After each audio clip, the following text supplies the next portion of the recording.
Let's play! Whoa!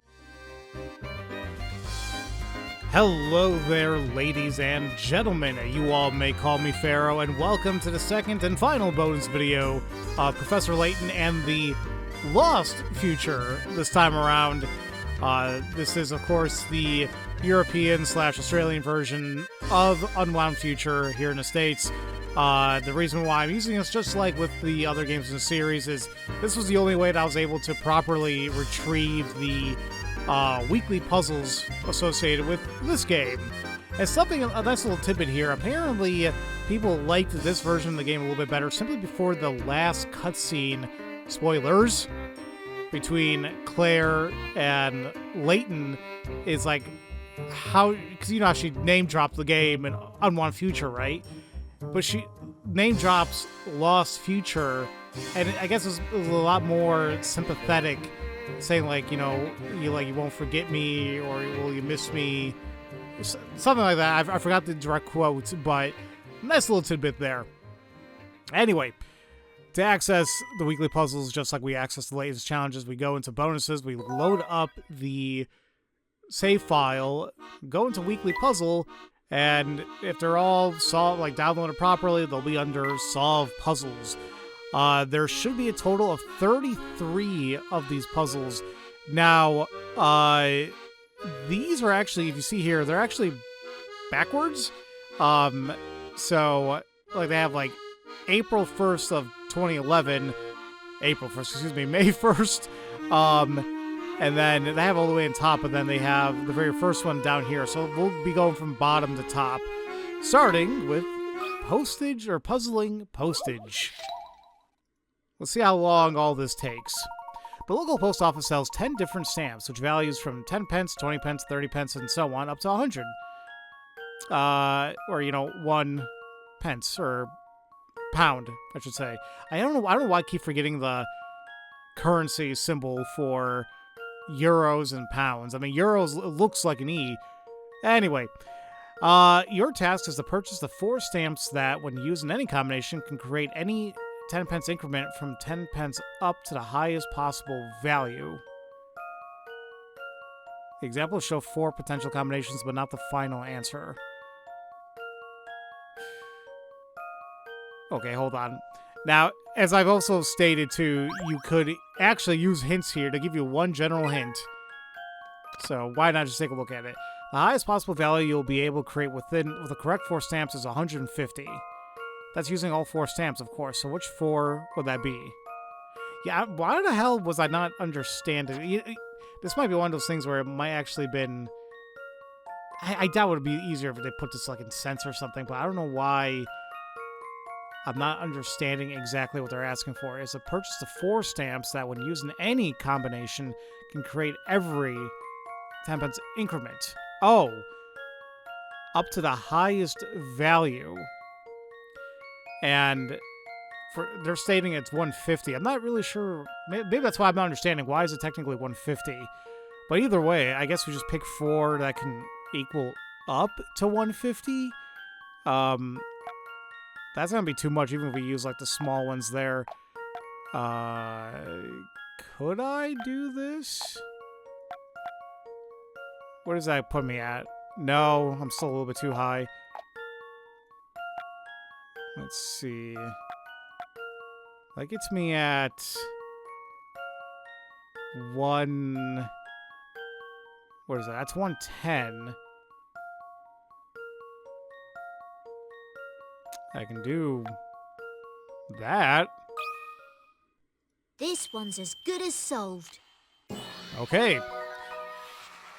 Phew, that's a relief. And I don't know if I ever brought this up, but Luke does have a different voice actor compared to the US region of the game.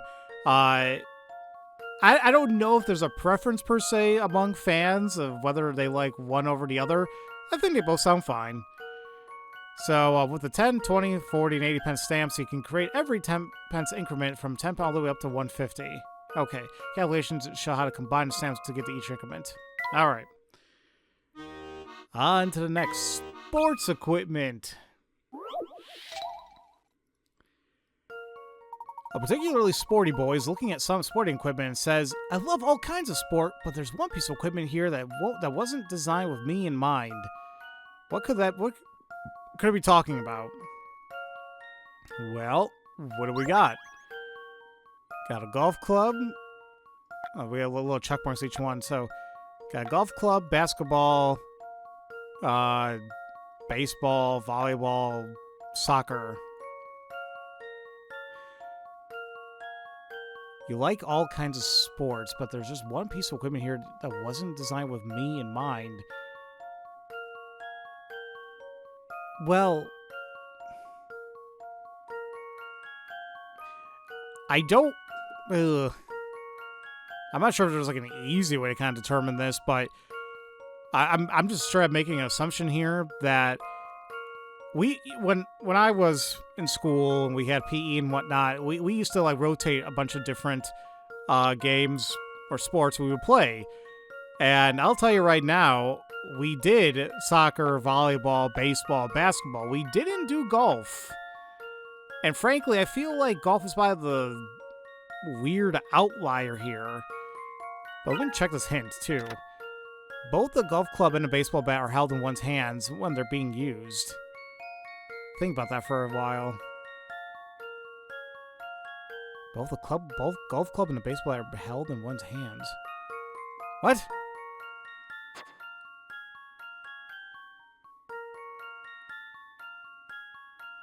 They're basketball, volleyball.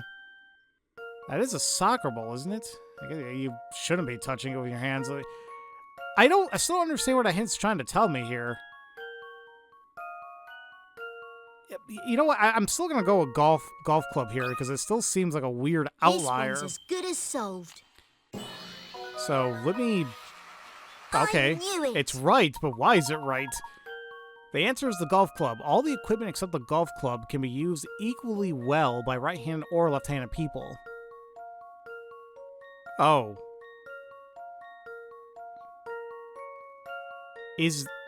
Okay.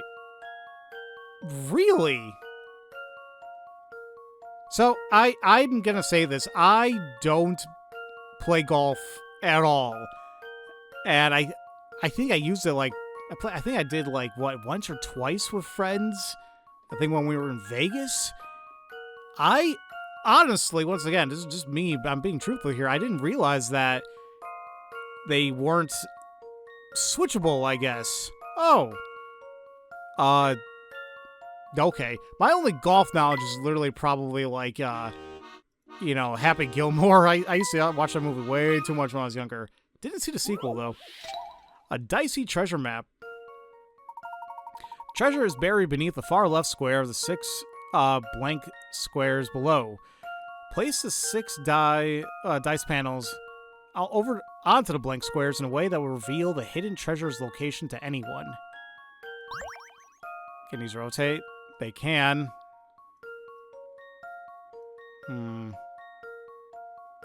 Well, right off the bat, just by looking at the blank squares, it kind of looks like it could be like an arrow.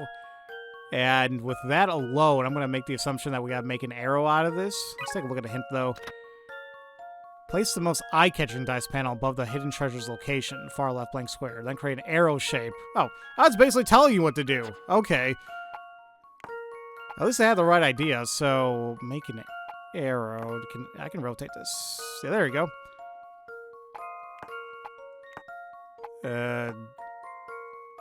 Wait a minute.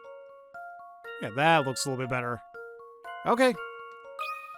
Man, that hint really just kind of gave it away, didn't it? Maybe I shouldn't have clicked on it. It's okay. Puzzle can stop This is also very late recording, too, so my brain's probably not going to be all there, but anyway. Yar! When rotated and arranged correctly, the dice panels from an arrow pointing at a red dot above the treasure that should attract everyone's attention.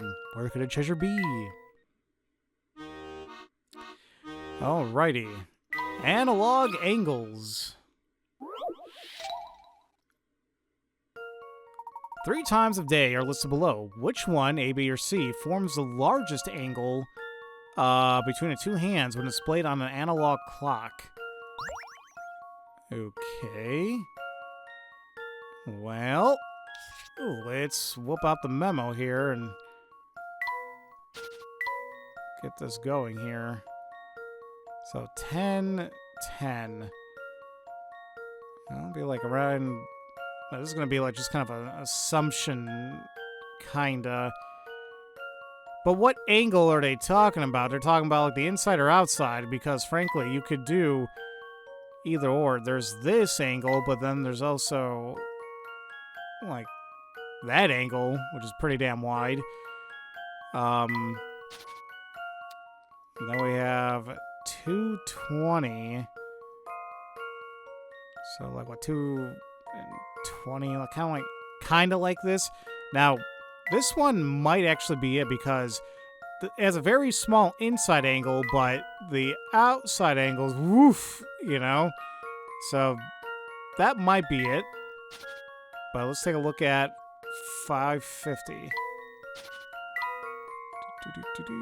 So like 5 would kind of be around here. 50, yeah, kind of like around there.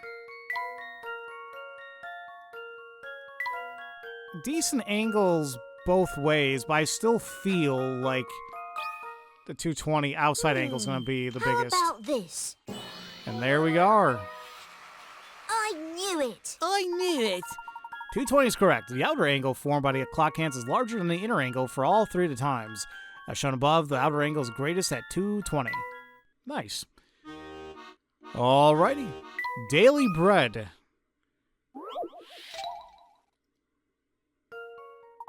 For the past week, I've eaten 1 slice of bread at breakfast, lunch, and dinner. That is quite a lot of carbs, but alright. I had 4 different types of bread. Can you work out which type I ate when? Oh god, okay. I ate 4 slices of circle in this order. Breakfast, breakfast, breakfast, dinner. Okay. And then I ate 2 slices of triangle in total. I ate 4 slices of square in total, all at the same day of time. Same time of day. What the hell's wrong with me? And then I ate... Damn! You ate 11 slices of X in total. I never ate the same type of bread twice in a row. Oh. Touch the squares on the schedule to switch the type of bread for each meal. So, man, that is... You ate a lot of damn bread. So, you have 21 pieces of bread total. And from that, we have 11 slices of X, 4 of square is 15, 2 of triangle, putting us at 17, and 4 of circle, putting us at 21. You ate... Maybe I can work the circle one out. You had 4 slices at breakfast, breakfast, breakfast, dinner.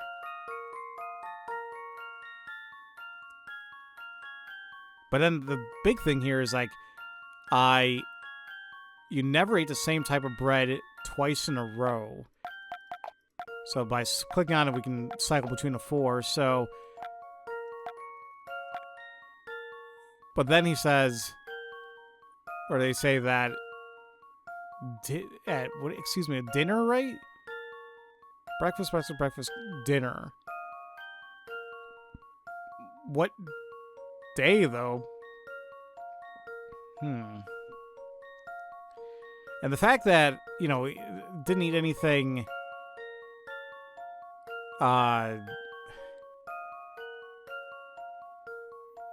not the same type.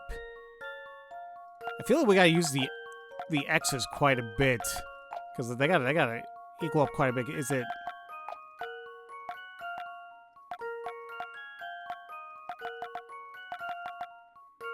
Oh, but what's the 7 one gonna be? Maybe I can switch that around.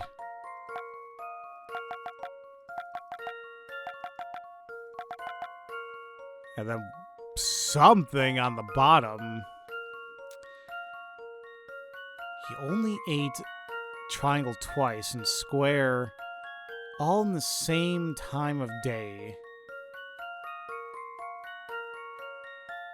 I think the squares have to be during lunch, simply because we still have a circle slice we got to use somewhere in dinner time.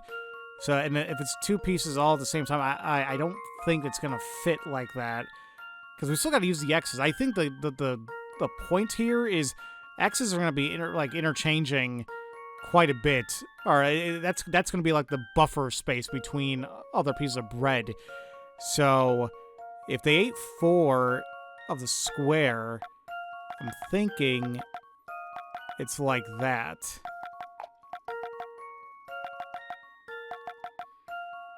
And then finally saying that they ate 2 of the triangle. And then we still have 1 more of the circle we utilize as well. How many X's do I have so far? 1, 2, 3, 4, 5, 6, 7.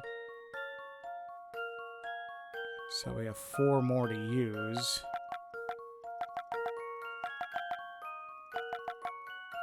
So that takes care of that.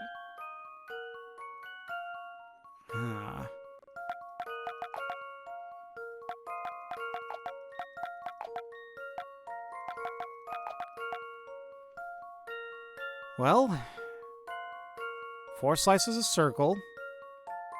3 breakfast, dinner. But he's saying in that order. You know what, maybe I think I gotta put the circle piece over here. Simply because he's saying, like, it's breakfast, dinner. If I put it in there on the left, or even I put it in the middle, that'll be breakfast, dinner, dinner, breakfast. So that fits. Only 2 triangle.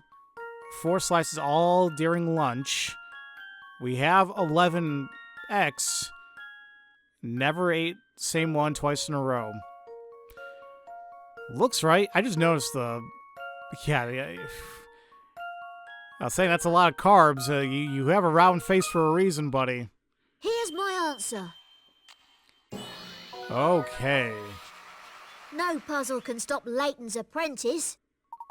Knowing that you didn't eat it twice in a row, you can soon work out that when you ate the 11 slices of X, from there you can deduce when you ate the square and circle, where the leftover space is being filled up with a triangle. Alrighty. Whoops. Alright. Underground escape. What is this gonna be? Oh joy. You're trapped deep underground. To escape, make your way past the blocks and reach the surface. The exit is marked by the white arrow. Orange ball at the bottom is you. Good luck. Yeah, thanks. Thanks a lot.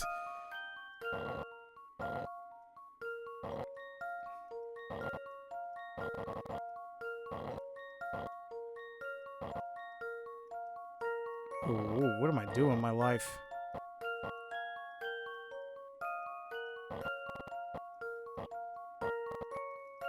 Sucks I can't, like, move it at the same time. Ugh.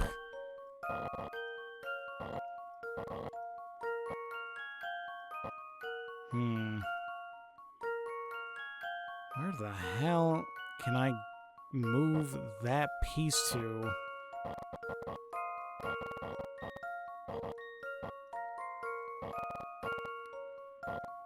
I really gotta get this out of the way.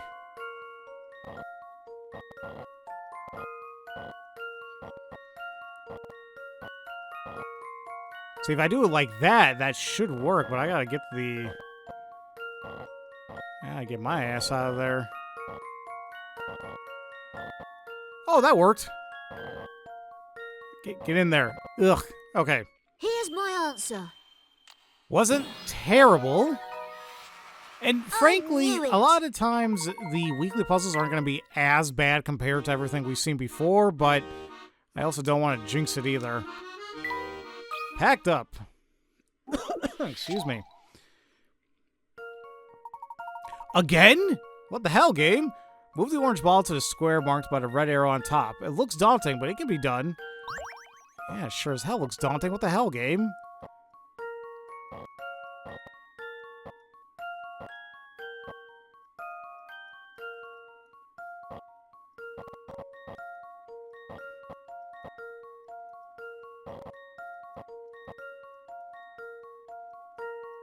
Like, you're barely giving me any place to maneuver here. Where am I supposed to do with my life here? Let's just restart this. How can I even try to do this?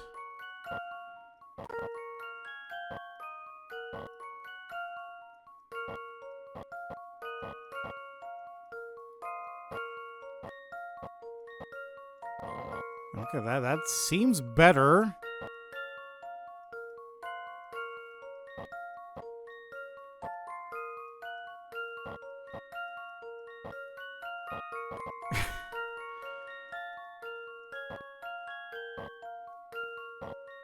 Well, I feel like I had an idea, to say the least. No, I got it. Okay.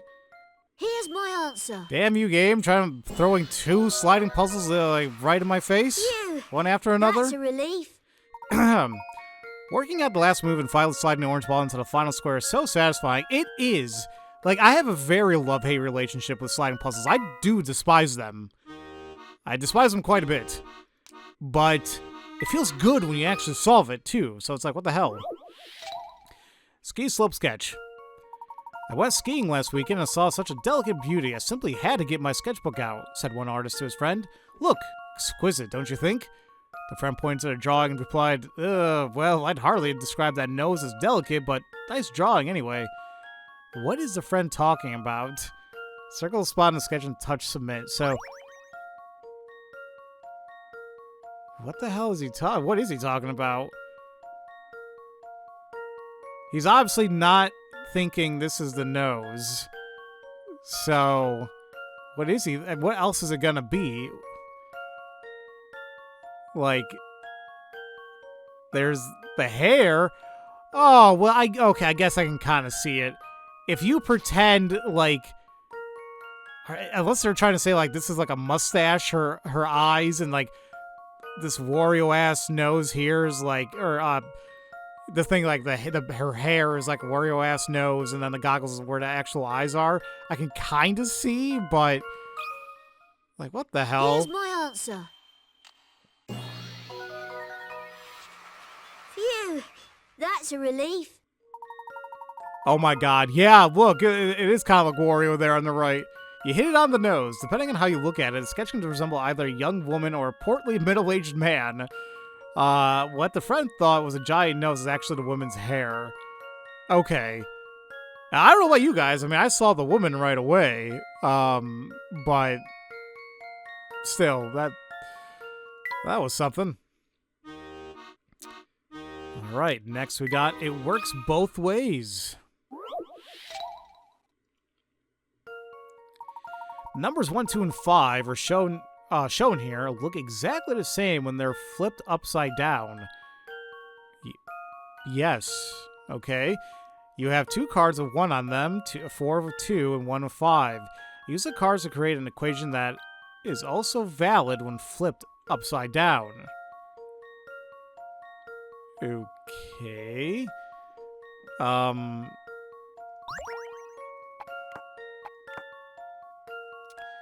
Well, it's not going to be 11 times 22, because where the hell's the 5 going to go into play here? And I just want to double check, too. Yeah, that's 242 anyway. That seems like it might be too large. Yeah, whoa, way too large. 2112 is 252. I mean, if you flip it around, still gonna be the same, right?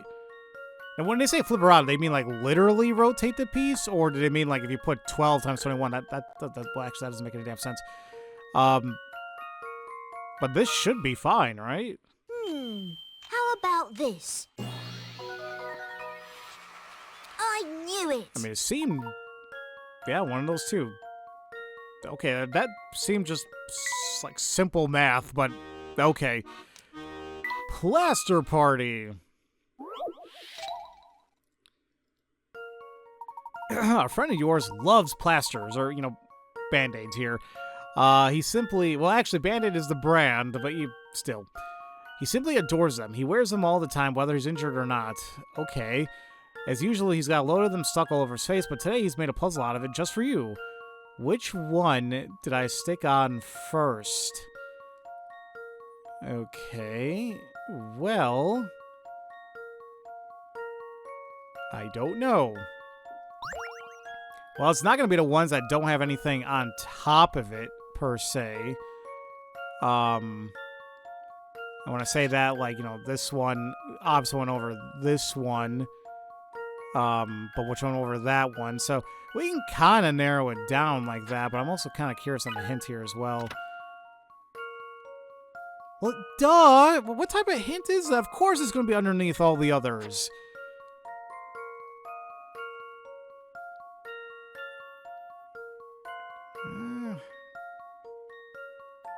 I mean, yeah, a lot of these are on top of one another. I'm trying to find one that doesn't have anything on top of it. Oh, actually, yeah, they're on the top left. Because on the top of it and the bottom of it, there's something. They have the adhesives or plasters on top of it. It's not on top of anything else. All the other ones, in some capacity, are you know, on top of another. How about this? Okay. No puzzle can stop Layton's apprentice. Great eye. The plaster you stuck on first should be beneath all the rest. If you look closely, you'll see that there's only one plaster that doesn't overlap over the others. Legs and livestock. The seller of a large farm has demanded that a prospective buyer also purchase all the cows and chickens currently living on the land, or the deal's off. There are 30 animals on my farm, but how many of each are there? Well, there are 100 legs. What a bargain, right? Do we have a deal? What? You bastard, just tell me how much you got. All the animals are healthy and have all their legs. Jesus. Oh, okay. Like, I it just has to tell you that. Like, listen, man, it's fine. They got it. They got it all. So how many cows are there? Okay, so we need to know that we need a number that equals up to 15. Excuse me, that equals up to 30. So we can try just going down the middle here. Like, just say like 15 each. If we do 15 times. Now, they're talking about like 100 legs. Obviously, cows have 4, chickens have 2. 15 times 4 is 60.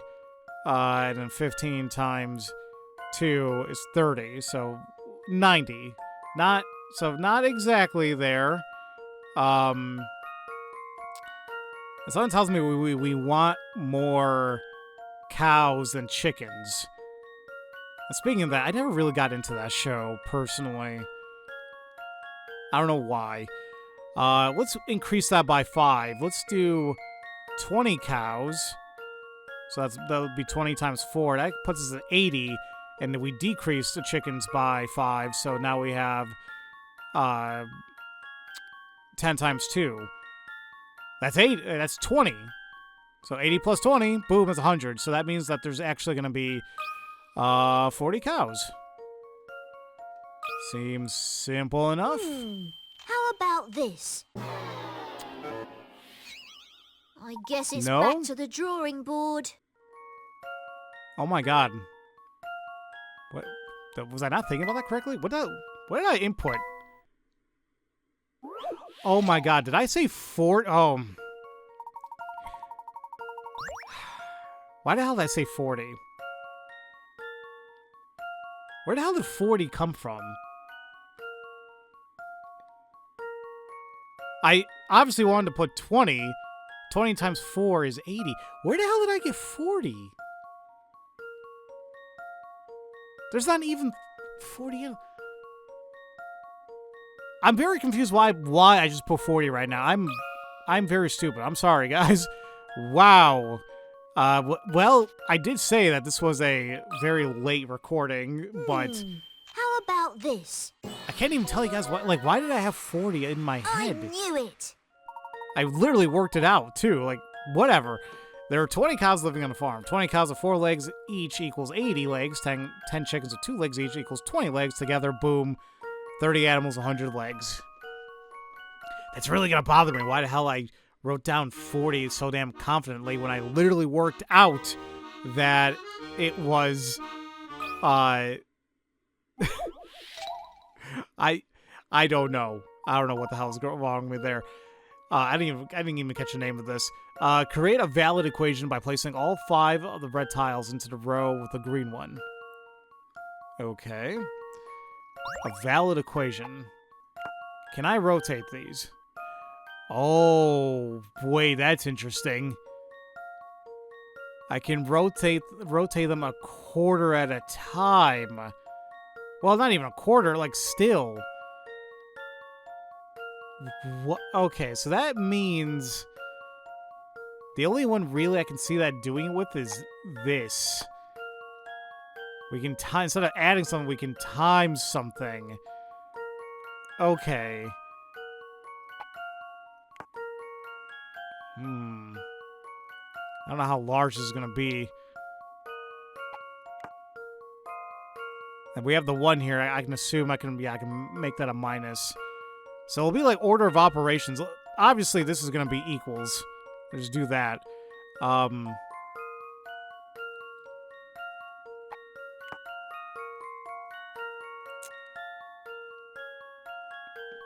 That's going to give me 6. Because, like, this definitely is not going to be 21, is it? Can I reverse this? That's 18 minus 6. That equals 12. Wait, 8. Nope. Rotate. No. Okay. That should work. Here's my answer. Yay, math! No puzzle can stop Layton's apprentice. You turn a plus sign to a times sign by rotating it 45 degrees, the 6 into a 9 by rotating 180, and the 1 into a minus by rotating it 90. Genius!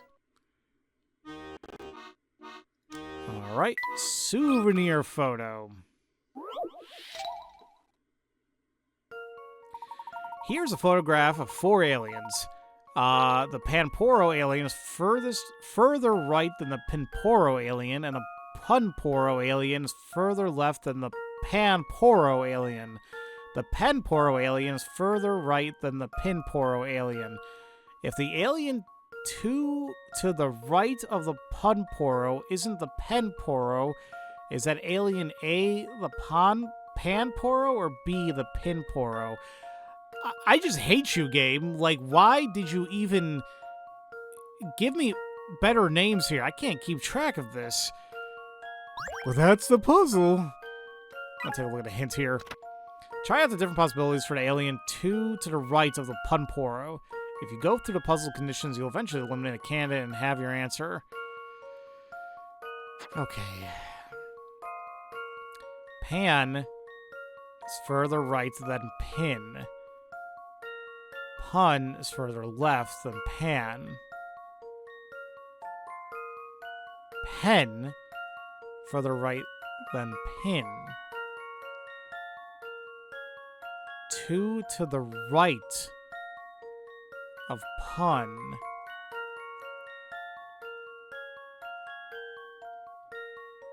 If it isn't Pen, is it Pan or Pin? Pan is further right, then Pin. Pun is further left than Pan.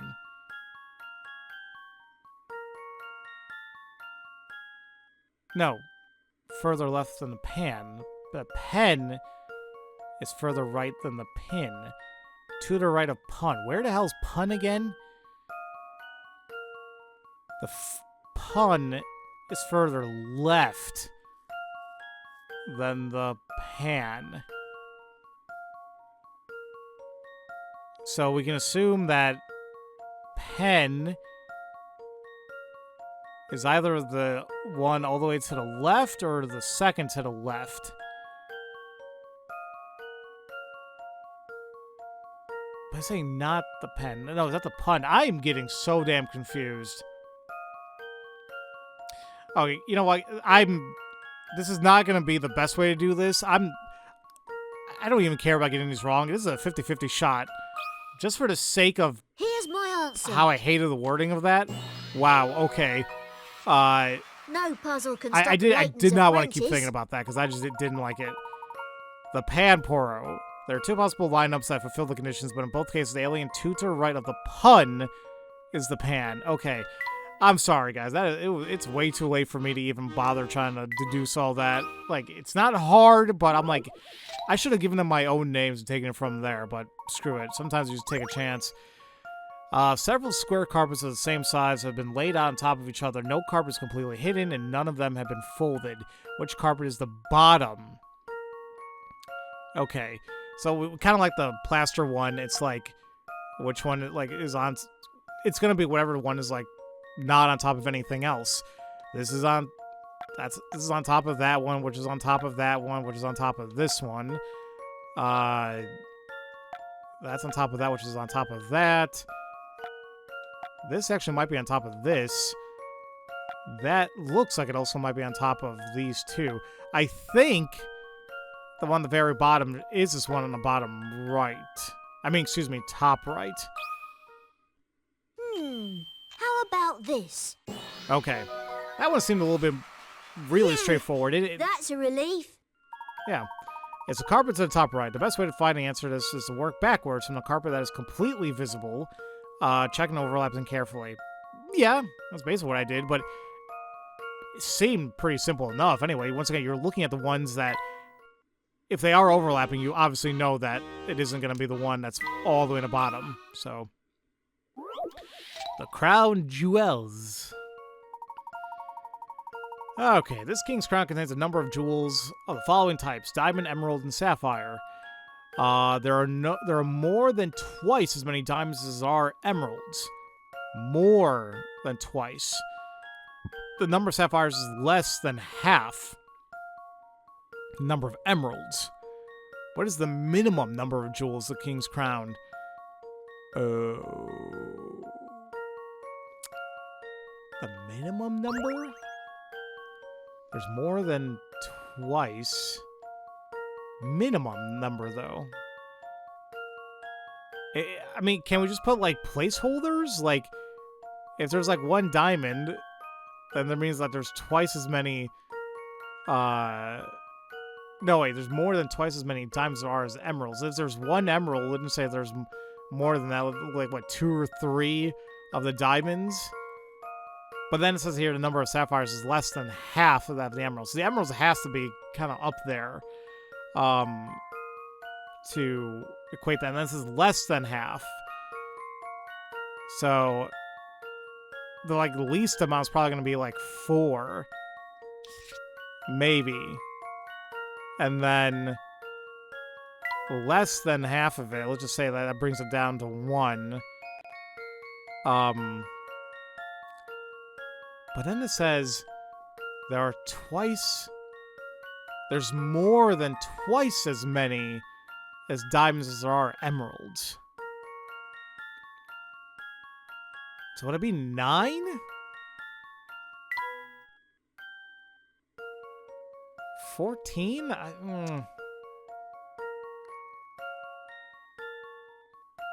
Because there's more than twice as many diamonds as there are as emeralds.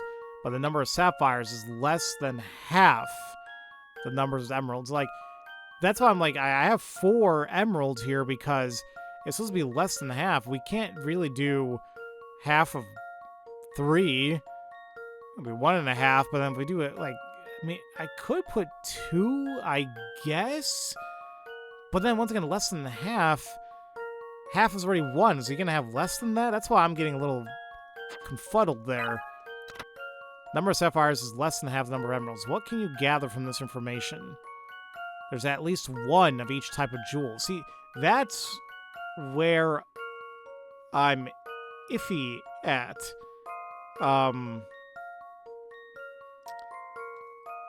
That's why I kind of chose what I did there. I mean, is it? Well, what did I have here?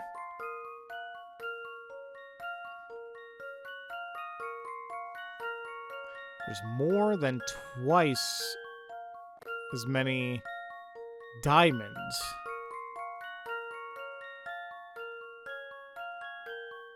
Why am I not... I mean, let's try 14. I don't feel confident about it. Here's my answer. Yeah, okay. I don't know what to say. Me neither. I'm just dumb.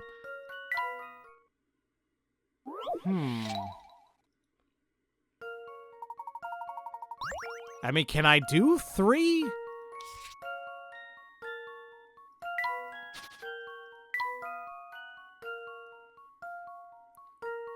I guess. But I guess technically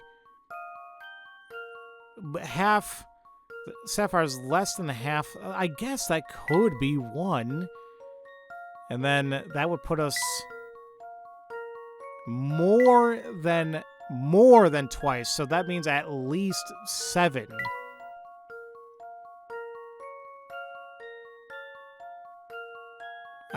I guess.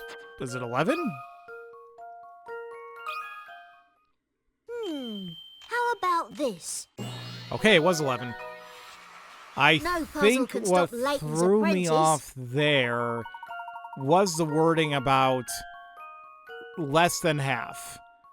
And I'm like, well, you can't have half of 3. It's like, yeah, you technically can't, but it's less than half.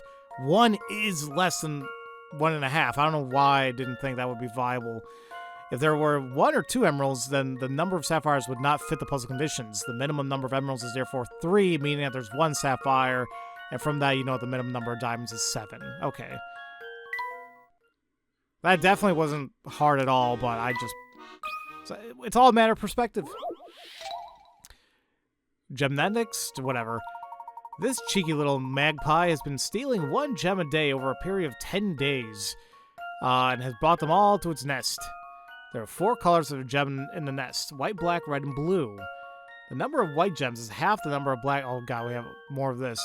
The number of white gems is half the number of black gems. The number of black gems is half the number of red gems. How many gems are there of each color?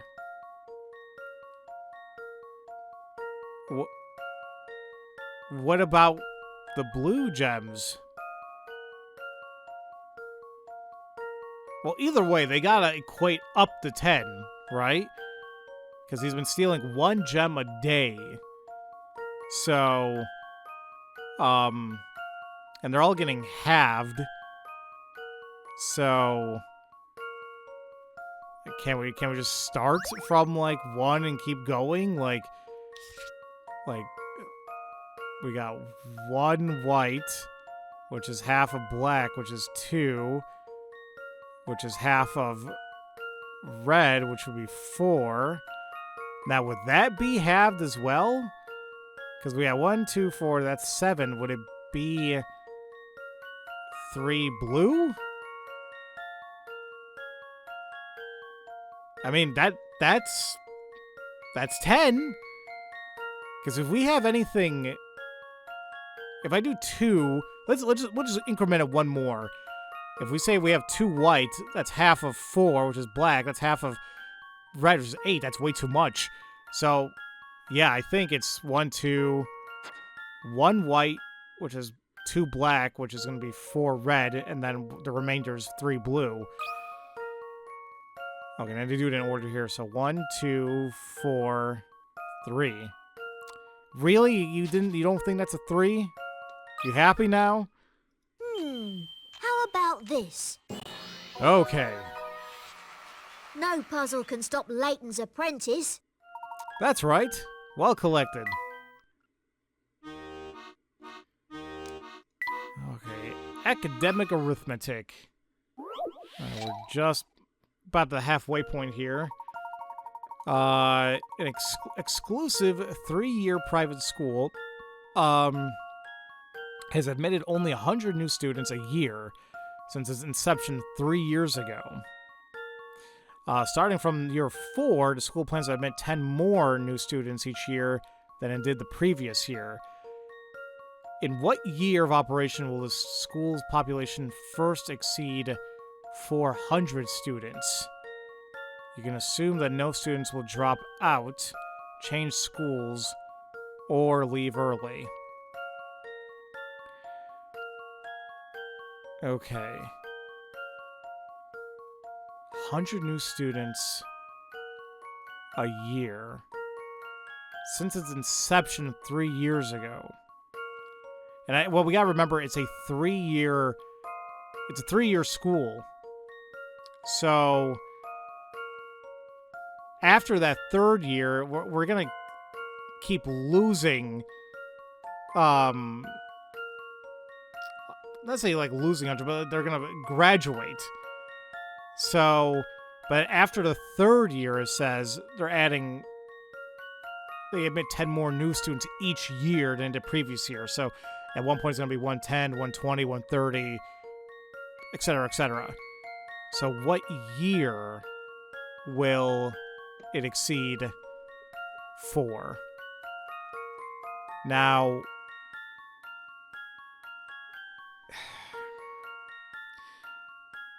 my only assumption here is like when it first opened, like I guess the best way to kind of do this is like by year. What I'm a little bit confused about is it only gonna have 100 students at that point, or is it gonna be 300 off the bat? Because I've seen that where a brand new school opens, hey, you're gonna need students. What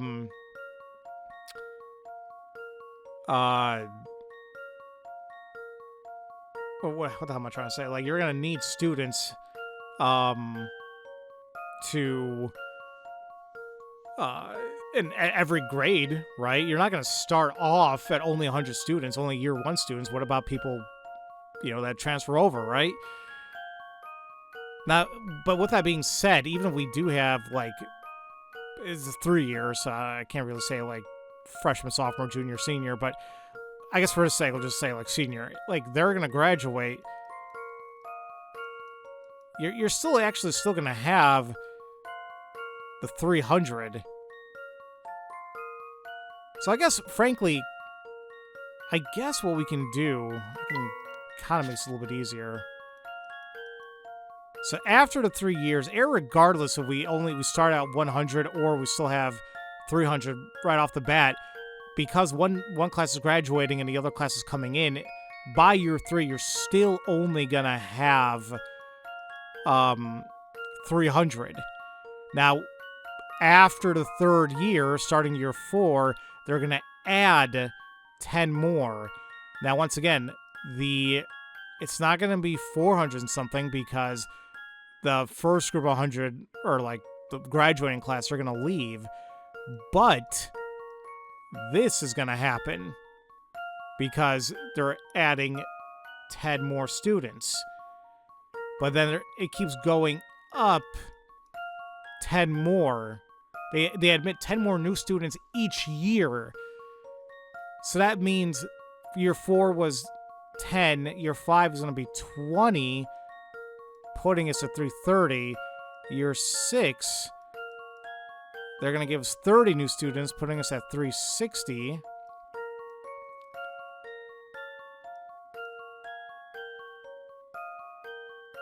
Oh, you know what? No, I'm not even thinking about this right. I just thought about it. What about the graduating classes?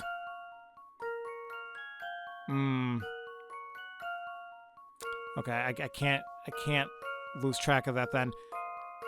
I think we're still good with the 330, but I don't think it's going to be 360 per se, because what about the new group of students then? Because then we're going to have... Because now it's being a wonder, are they also going to admit the 10 new students in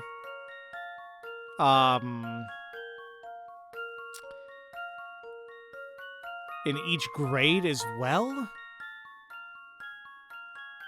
I don't know why this is a little bit iffy for me. So we got 1, 1, and 1, and then we have... This one will be 110, 1, 1. And then is this going to be 1... Am I thinking about this right? Would this one be 120, 110, and 100? But if we add on to that, that'll be like 130, 120, and 110. So that puts us at, wait, 130, 120, and 110. No, that's still 360. But then year 7, we're not going to have... I don't think it's going to exceed 400, because then at this point, we're going to have... Can you read my damn handwriting? It's 140, 130, and 120. That puts us at 390. So that means year 8, we're going to exceed the 400 mark.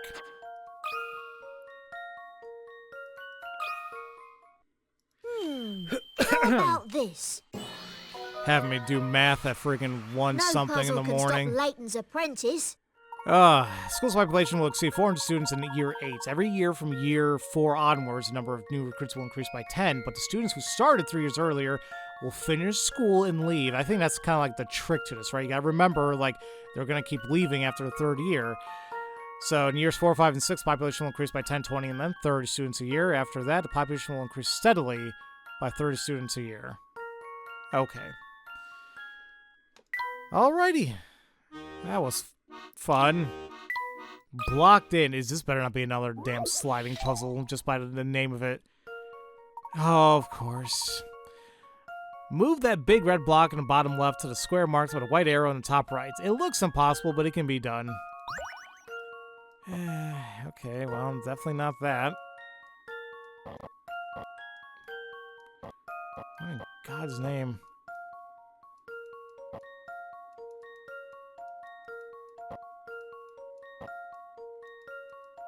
How do I maneuver? Okay, I was gonna say, how the hell do you want me to maneuver this game? Keep forgetting that you can actually go up.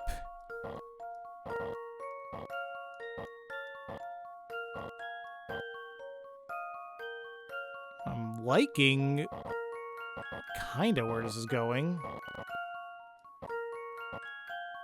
Well, I was liking it.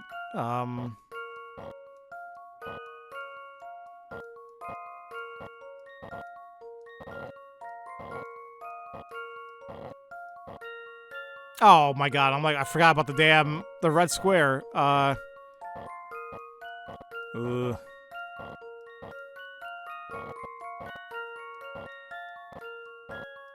How did I have this before?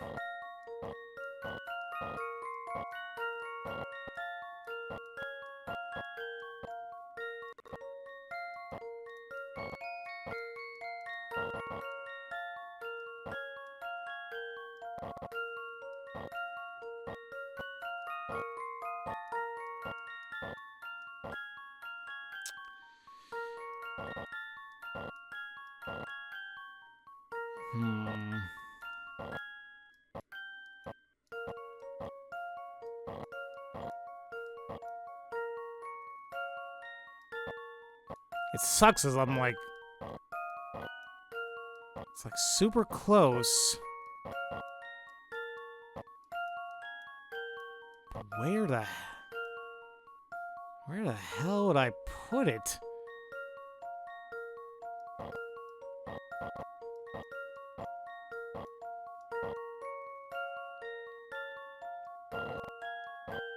If there's a way I can just...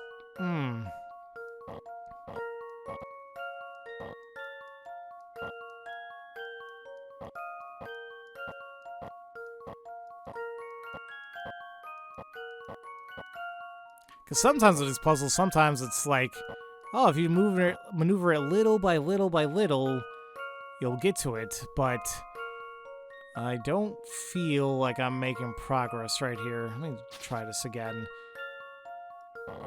I feel like we definitely need to start by moving that up so we have that wiggle room to kind of mess around with, right? So I like that. Oh, did I have this before? I mean, it looks cleaner, but then that happens. I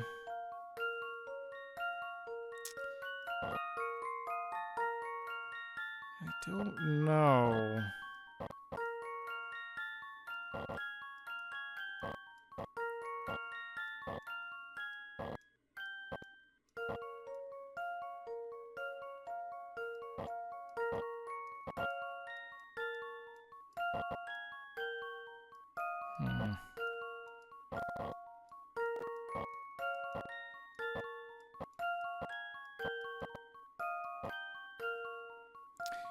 Damn.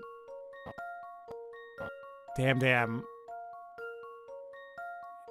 This would work if I was able to bring that blue L piece to the bottom right there. Then I can just squeeze on up, but...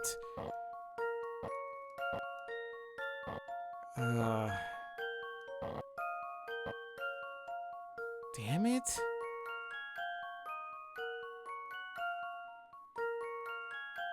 Okay, this is definitely a, at least in my opinion, more advanced puzzle. Like, I like what I'm doing here. I feel like I'm getting to what I need by doing that. I think, anyway.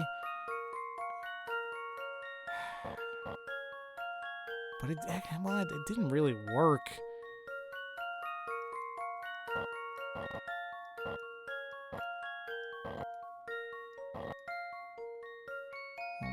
That's just not gonna do anything.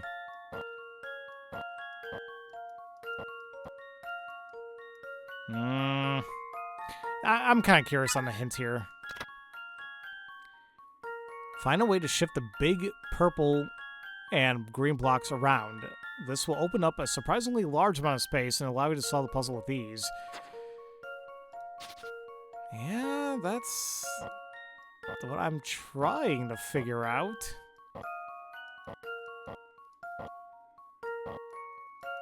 I mean, there's that, but we've tried that combination and we still really can't do much with it.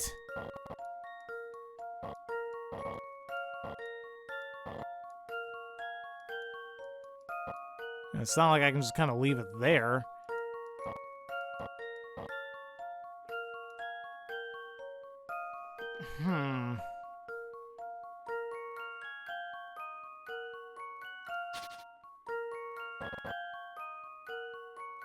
I don't know how else you kind of want me to do this game.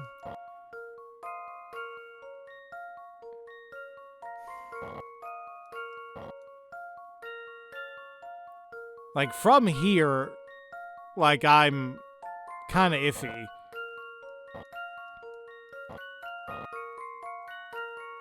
Like, we just kind of gonna be blocking ourselves in.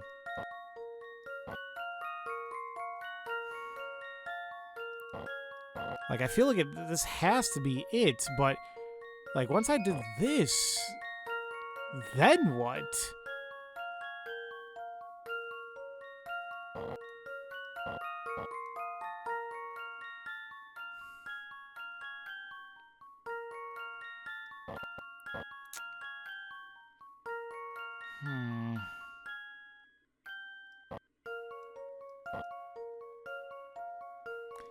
I gotta get myself out of there, though.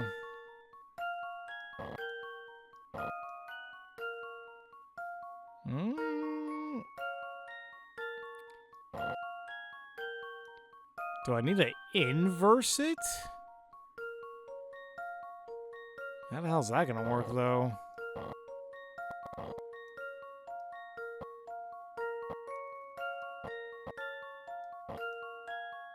Well, that lets me go up there.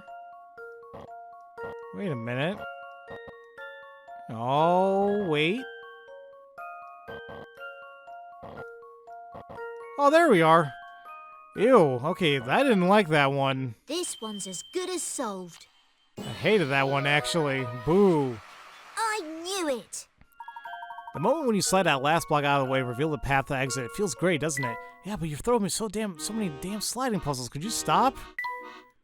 Stained glass. You're making a stained glass window. Which of the following themes does its design relate to? A fruit, a person, an insect, or sweets? Use the remaining glass pieces to complete the design and select your answer. Hey, can I Oh, I can actually move these around. Okay. But I actually gotta choose A, B, C, or D? Okay. Do they rotate of any kind? They don't.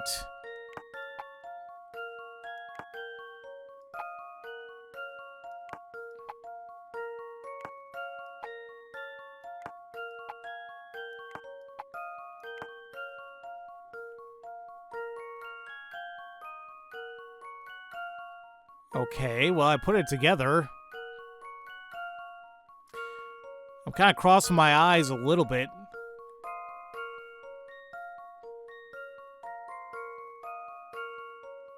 Oh, wait. Wait a minute. Because what was standing out to me was this. I'm like, okay, there's a Y, but I'm like, wait a minute. This overall shape looks like an A. This is the Y. Here's the O. Here's the N. That spells Layton. So, which of the following themes does this design relate to? Well, last time I checked, he was sweet. No. That should be a person. How about this? There we go. Phew, that's a relief. That's right, a person. The sections of the glass spell out a name, but not just any name. Layton! Makes me wonder, people who are like really into this series, I wonder if people got married, had kids, they name their children Herschel by chance. Now it makes me wonder. Or Layton. Jelly mold.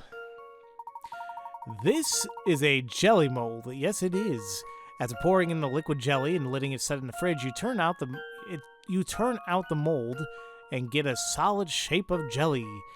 Which of the jelly shapes, A to D, is the shape produced by your mold? Well, first things first, this kind of ties back to the whole idea of like a mirrored image. Because you put in the mold, but then when you take it out, it's going to be mirrored. So we know off the bat it is not going to be A or B. Now, with that said, what is the difference between C and D?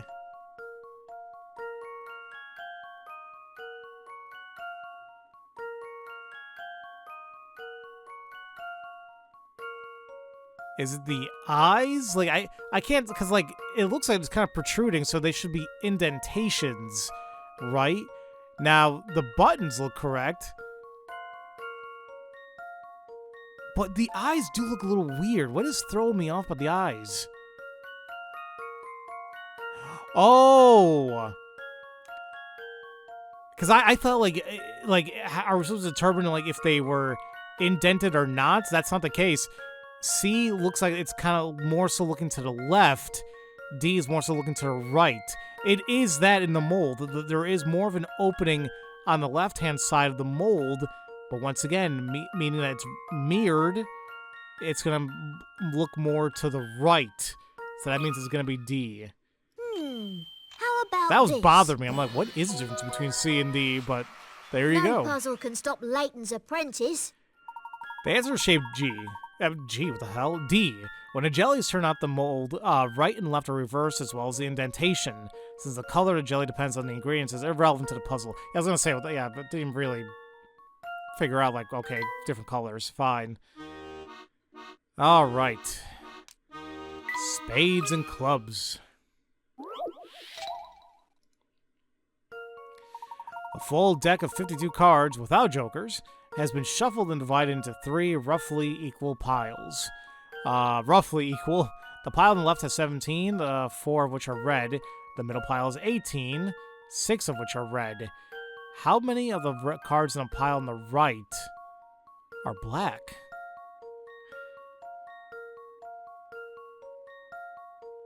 Well,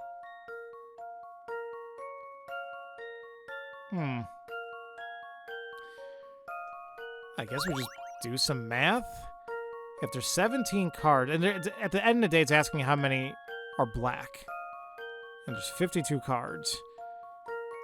So, on the left, we have 4 red, meaning there's going to be, what, 13 black? 18 has 6 red, meaning that there's 12 black. How many of the cards in the pile on the right are black? Well, it's a 52 cards, right? They should be split evenly. Like if you have a deck of 52 cards, you're gonna have 26 red and 26 black. If we already are getting 25 from these 2 decks, then there really should only be 1 black card left. They love a lot of the card puzzles in this game, don't they? There you go. No puzzle can stop Layton's apprentice. There's only 1 black card. On the left pile of 17 cards, there are 4 red and 13 black. In the middle, there's 18 cards, 6 red, 12 black. In the pile to the right, then, there must be 16 red cards and just 1 black card. These cards were shuffled, right? Yeah, terribly. Yeah, but I'm not one to talk. I'm terrible at shuffling cards. Handles. I actually do have my deck of cards right here on my desk. They're funny. They're actually Simpsons cards. I don't know when the hell I got them. I feel like I got them from a grade school, so we're talking about, like, the Stone Age. You've asked a boy to light up 10 candles for you. However, his mischievous friend keeps blowing them out again. Bastard. After 4 minutes, the candle lighter lights 4 candles, and then lights 4 candles of every 4th minute after that. The extinguisher starts after 5 minutes and puts out 3 candles every 5th minute. When both the lighter and the extinguisher act on the same minute, the extinguisher goes first. Assuming no candles are lit at the start, how many candles will be lit after 25 minutes? Ugh, okay. It doesn't sound terrible. But I don't know if I try making a memo out of all this, I feel like it might be, I'm gonna run out here. But we want 10 candles. And frankly, there's only gonna be a max of 10 candles here.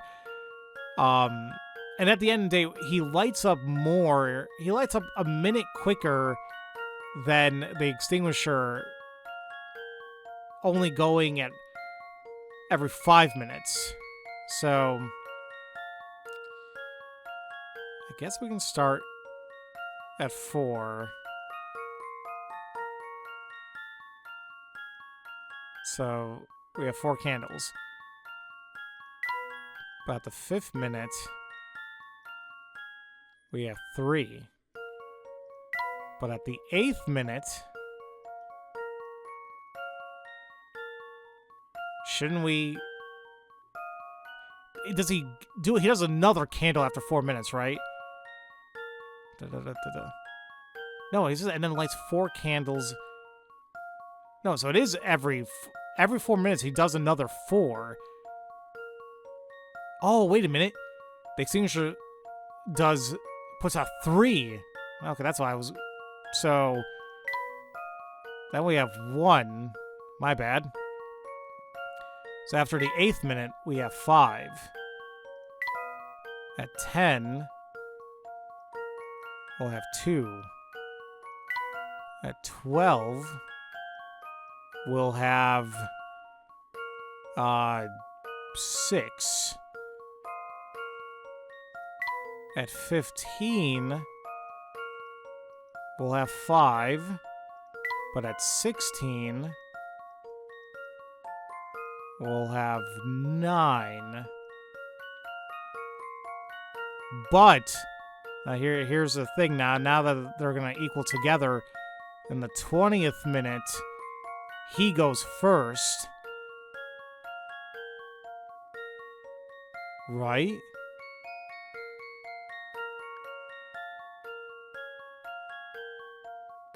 Because it says here, when both the lighter and the extinguisher act on the same minute, the extinguisher goes first.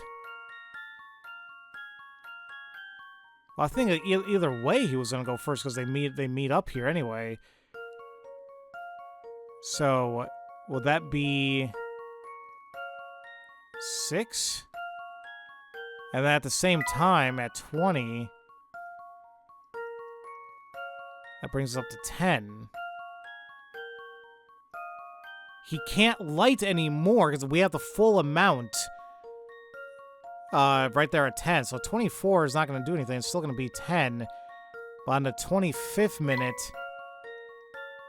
he's going to blow out 3 more. So that should leave us at 7. Really? Here's my answer. Okay. So that one was kind of fun. I knew it. I like figuring that one out. In the 24th minute, the candle lighter starts lighting again, but since there are only 8 candles, there are 8 candles already lit. Oh, he only... Oh, crap, I did my damn calculation wrong. Why the hell did I think that there would have been... you know why, I guess? I think it's because I counted both the extinguisher and the lighter on the 20th minute. I thought when they meant like he goes first, it's like, okay, he blows them out, okay, then relight it at the same time. I guess that wasn't the case. So we would have lit, and then at 24 you add 4. No, but I still would have had 10. I did my calculation wrong, but we got the right answer still. Books on the table.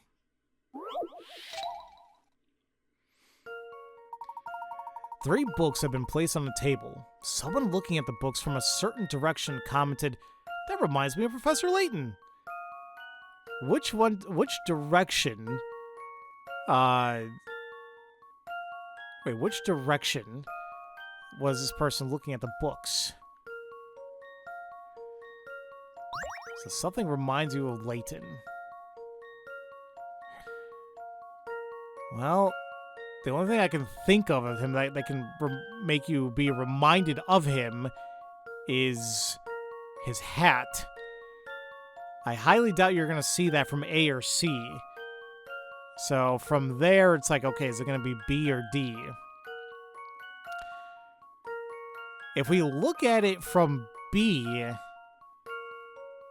like, yeah, it's a brown book, so that'll be kind of like his hat, but frankly, it's standing up. It looks like the second and third book, or like the middle book and the book on the right, are flat down. So I highly doubt you're going to really see any of it. You're definitely not going to see the red one. Now, you may see like a little bit of the green one, but I don't know if that matters. Now, if we look at it from D, I mean, you're definitely going to see the brown of the book on the left, which does resemble his hat. I don't know if you'll be able to see, or if it matters that we'll see the other outlines of the other books.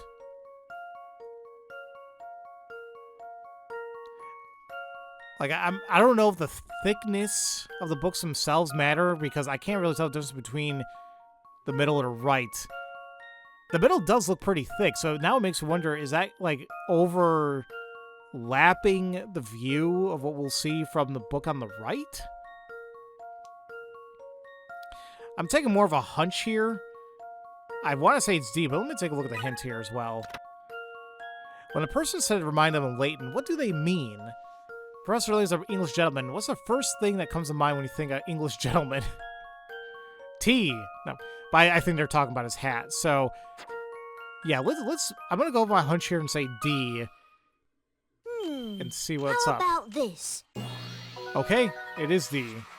I knew Now, are they it. gonna visualize it for us? They do. From that direction, the book looks like his top hat. Okay. Oh, okay. So that the right book, that green one, is a little thinner than the red. So it does look like his hat. Like, okay, cool. All right. Rearranged names. We are on what, 24? Okay, we're almost there, guys. Unscramble Professor Layton and Luke's names by sliding the tiles around.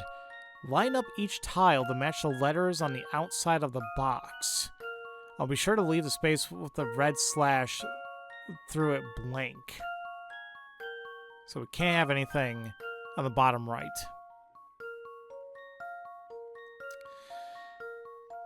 Okay.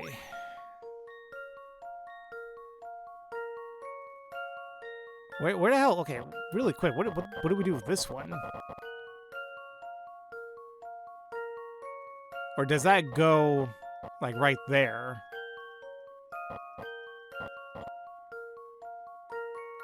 It might go there simply because, because we only have Luke, and then we're gonna use the entirety of Layton up there, right?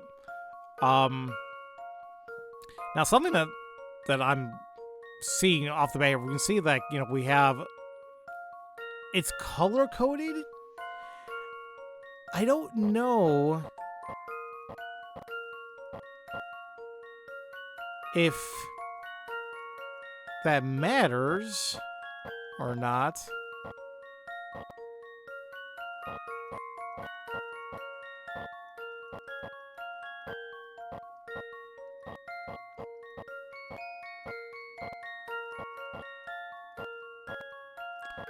I gotta get that Y out of there.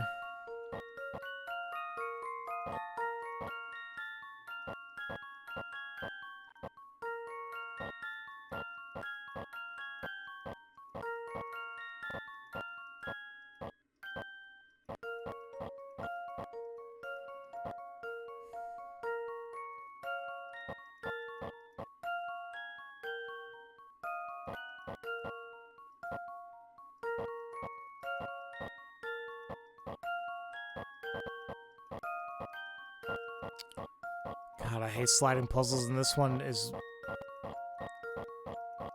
kind of aggravating me.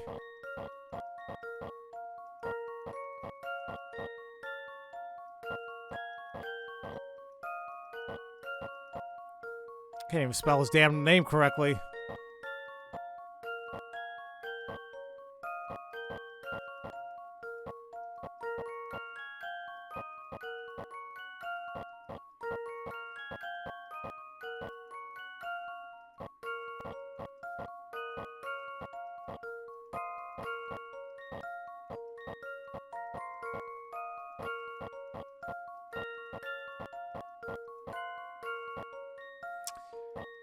I feel like I'm just messing this up more and more.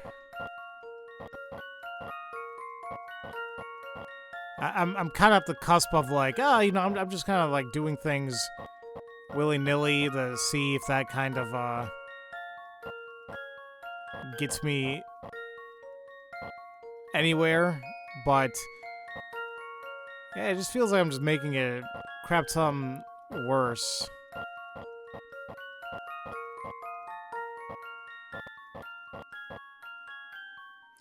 Let's take a look at the hints here. You can't work it out no matter how many times you try. Well, I was kind of trying, but then I kind of gave up, but then started just scrambling. This is a tricky one. Note that the puzzle never said that the colors have to match. Oh, that's true. If you try to match the color of the L to the rest of the tiles, you'll never solve it. Oh. So that means it has to be... Okay, can I try that? Like...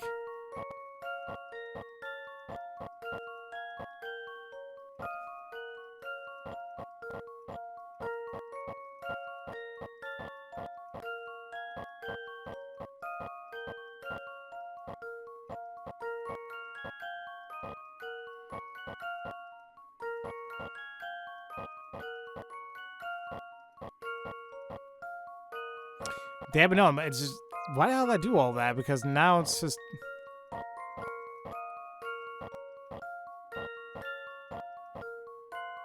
Yeah, see, oh my god. Now it's going to be the exact same way that I had it. No, I want to inverse it. I need more room here.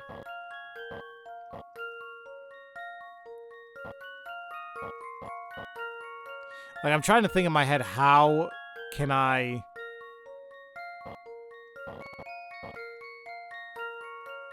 How can I get it inversed?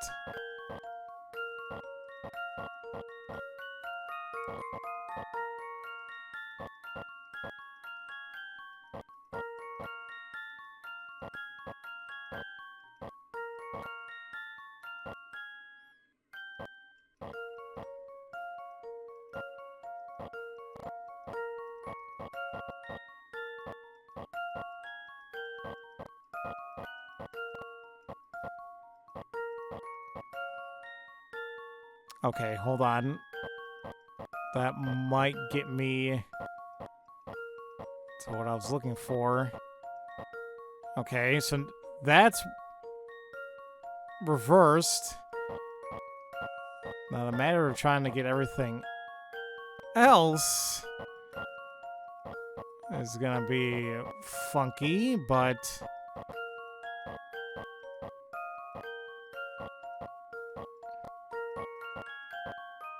Okay, well, there's Luke.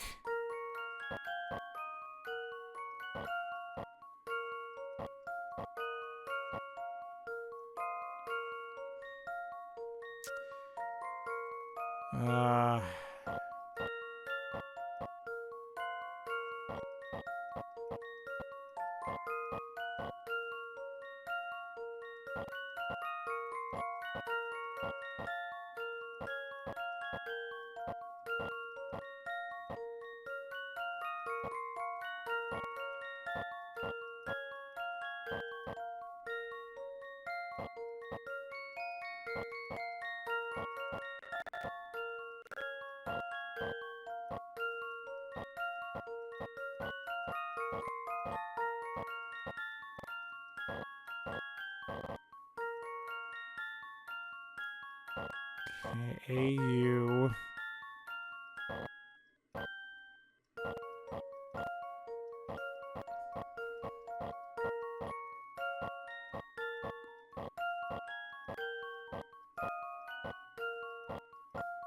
Damn, I wanted the K there. Ugh. I'm getting there, but...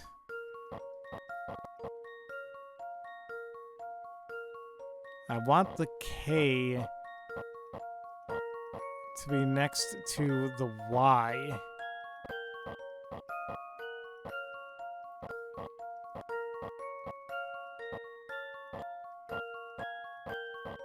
Okay.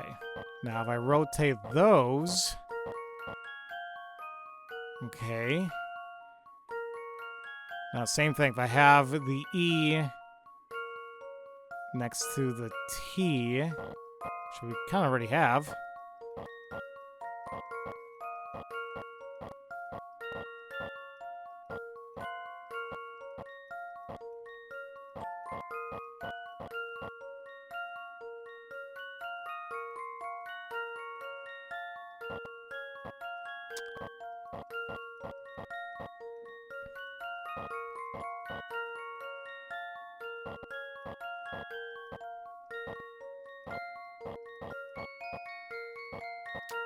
Come on, game, don't do this to me. I had an idea down, and now trying to accomplish it is kind of a pain in the ass. I don't want to ruin more of this. Oh, crap. No, I need the E.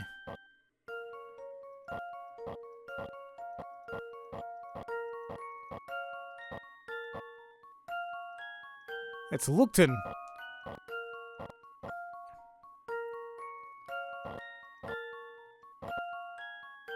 No, no, no, no, no.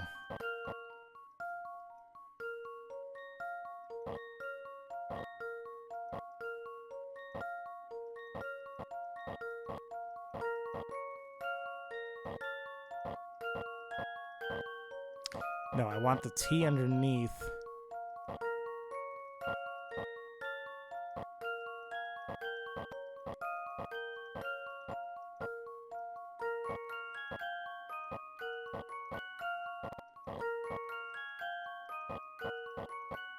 Oh my god. This one's as good as solved. Just kind of holding my breath there at the end there. Like, Phew, that's that a relief. one, it wasn't... It seemed bad, but then there was a pattern where it's like, okay, you got to think a little bit step ahead where if you... Like, say you want, like, the A above and you want the U in the bottom, you need to have it placed where if you just kind of keep inverting it, eventually the A is going to be to the left of the U, and then when it bring it up, boom, they fit.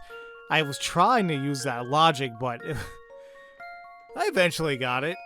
That hint really did help, though, because it's like, I probably would have kept trying to put in the color-coded L's if I didn't realize that. The puzzle can't be solved if you try to match the color of the L tiles to the rest of the tiles, letter tiles in each name. So yeah, that one was... I definitely needed that. Messed up map. Alright. From each top letter, follow the vertical line down and turn to follow the first horizontal line you reach. Then continue downwards, turning 9 degrees at every intersection you meet. This map is meant to connect each top letter to its matching bottom letter when followed as described. However, it contains 2 mistakes. To make it work, 2 horizontal lines must be removed. Touch those 2 lines and then mark them with X. Okay.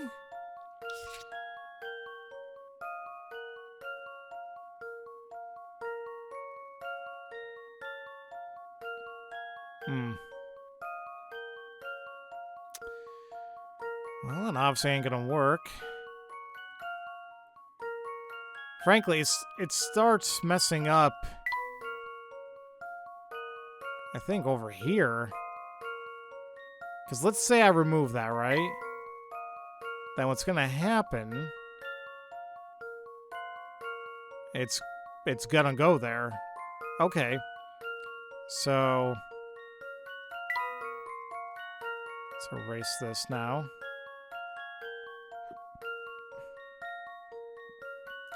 So right now we're making the assumption that we're removing... just clean this up a little bit. I'm removing this particular one, so let's just ignore that moving forward. Now with B...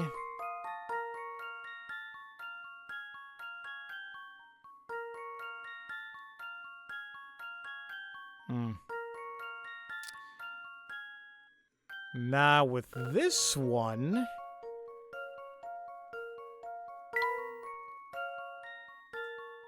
what we could possibly do is actually get rid of this one. Because by doing that, we ignore it. That does go to B. Now, let's try C and D. We are ignoring that. That's good. Ignoring it. Okay. So just literally the 2 right in the middle. Well, not in the middle, but like the middle horizontal lines of between A and B and between C and D. If that makes sense. How about this? Not too bad. I knew it! Now works just as designed. The Top Hat Society. And I'm going an hour and a half. What? Well, I don't even know what week I'm on here. 26? Alright, I think we have 6 or 7 left. Oh god, I said 6 or 7. 4 proud Top Hat aficionados have formed an exclusive club called the Top Hat Society. This distinctive sign hangs outside their swanky headquarters. Just this week, though, a 5th member joined the group, so they're planning to alter the existing sign to one that represents all 5 of their top hats.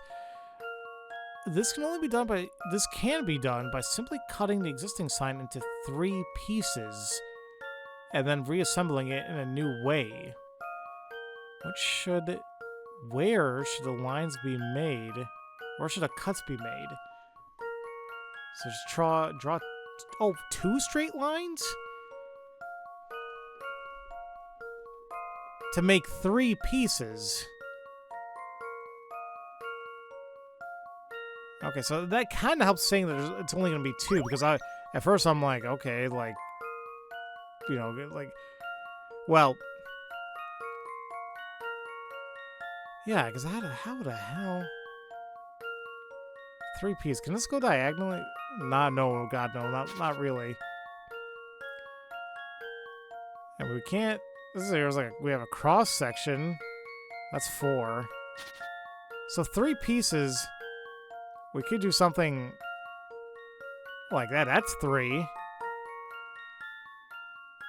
But how the hell is it going to? If you reassemble it, we cut it and then reassemble.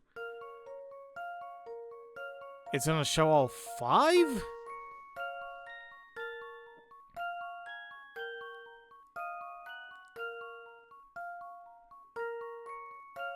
That's what I'm a little bit confused at here.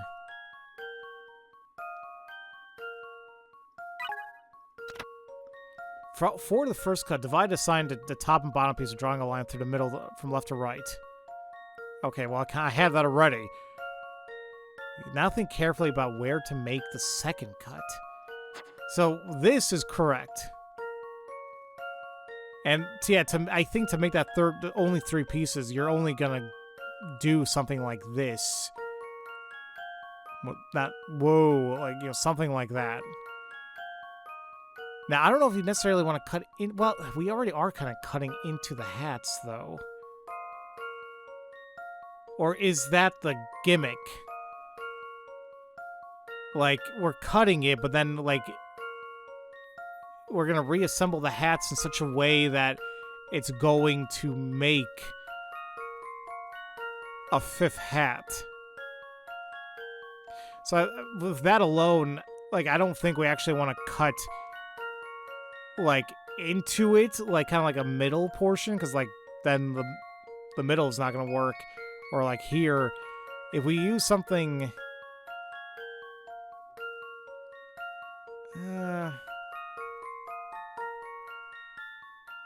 it's either... There's not much to work with here, and I don't think... It's going to be somewhere in the top. I just don't know if it's going to be... here? Or maybe even here.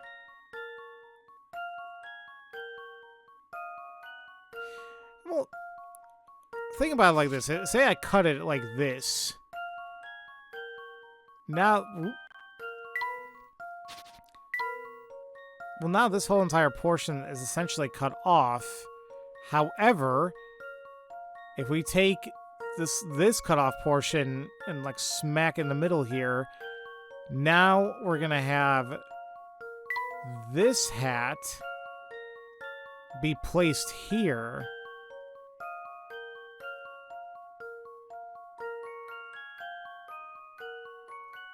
And then this gets inverted.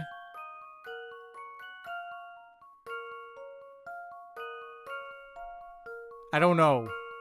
Is that still going to give us a 5th hat, though?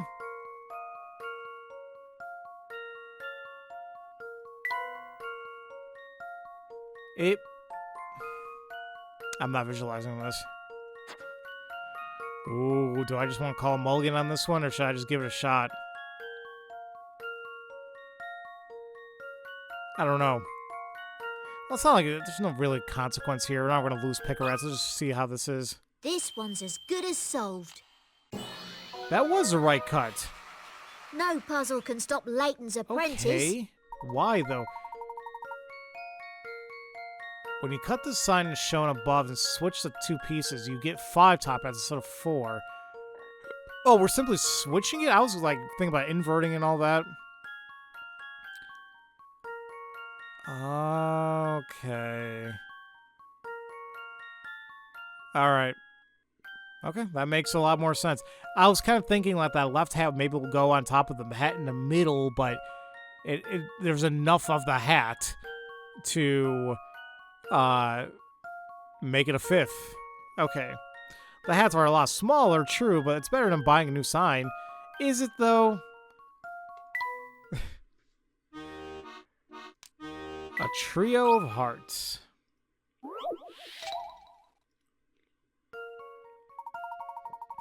The picture below represents 10 ordinary playing cards. The ace to the 10 of the hearts. And the actual cards, however, look a little different from what's shown here. Which 3 cards add up to 12 when you count the hearts displayed on each card? 3 cards? And it goes up to 12?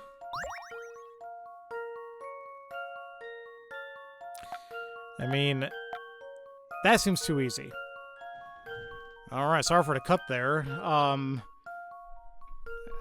Thought I heard a damn phone ring. I'm like, oh hell no, it is like very late. It's like, oh my god, it's 2 in the morning. Oh god, okay. Well, I think I'm recording this over the weekend, but like 2 in the morning? Jesus Christ, I don't know why the hell I'm not like super tired, but yeah, I'm like, oh god, there better not be a phone call this late. What the hell was I doing again? Oh yeah, so we need 3 cards that equal up to 12.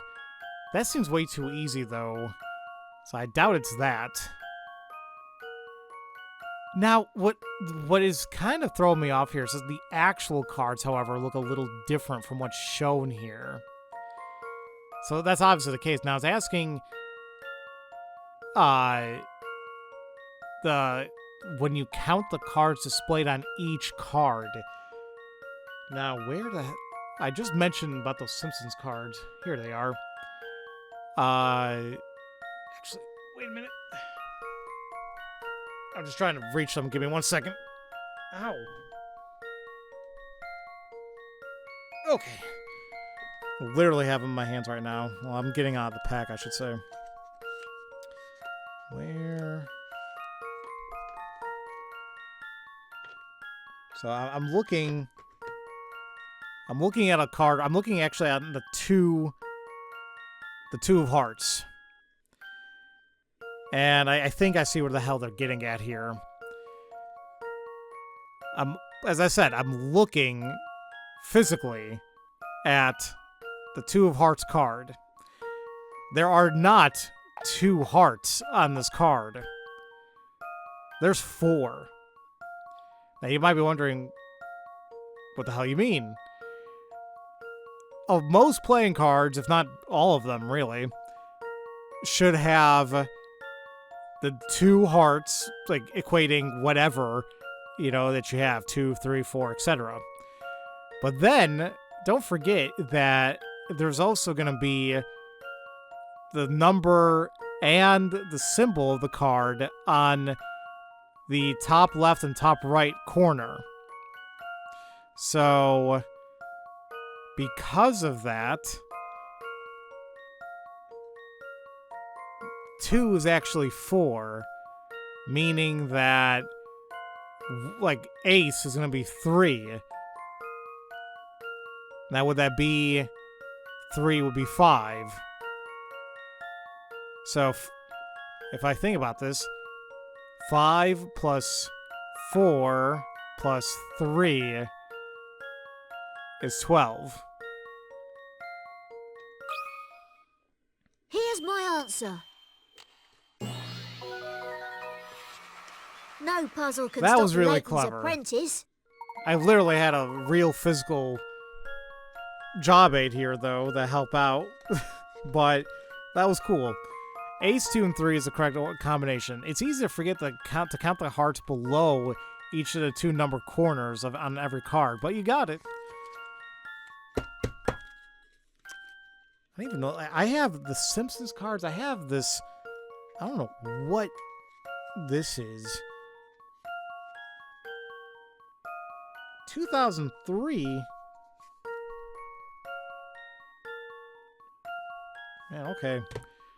Interesting. Anyway. It's been so long since I played like any card game, though. Cave Blockade. Oh, guess what? This is probably another damn sliding puzzle, isn't it? Of course it is.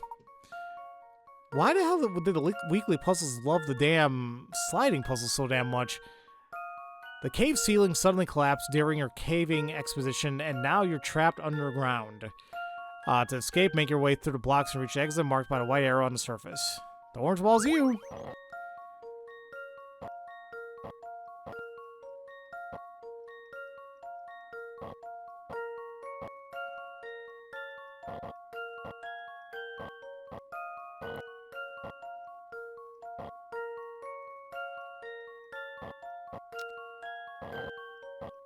Thought I was making some headway there.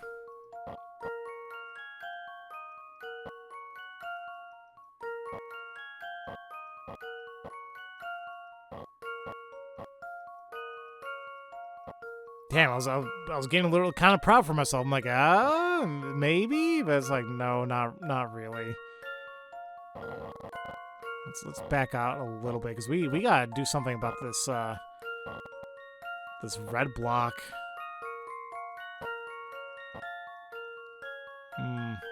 I'll just restart this.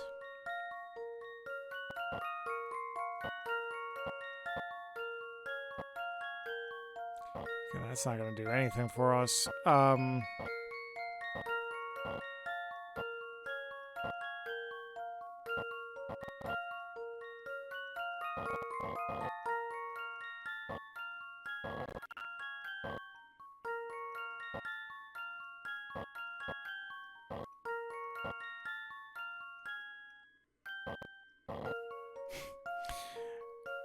Damn, this red block? Oh, wait, that's not... Okay.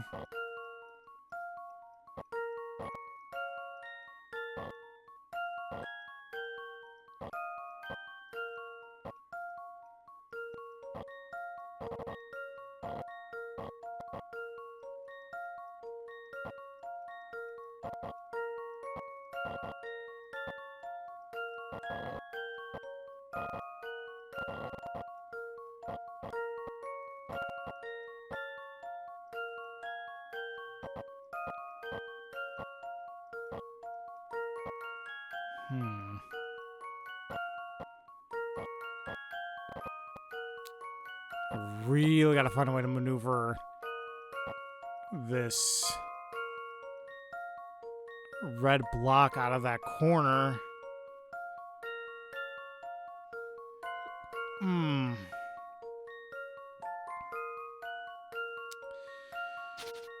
Oh.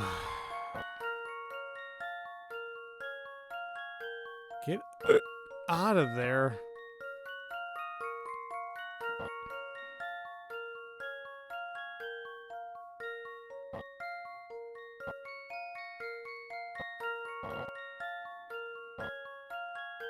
I keep forgetting I can temporarily use...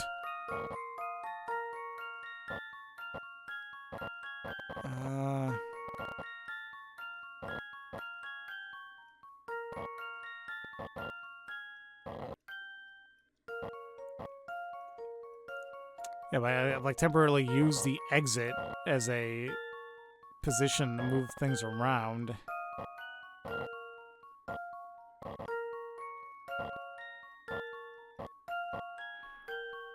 Okay.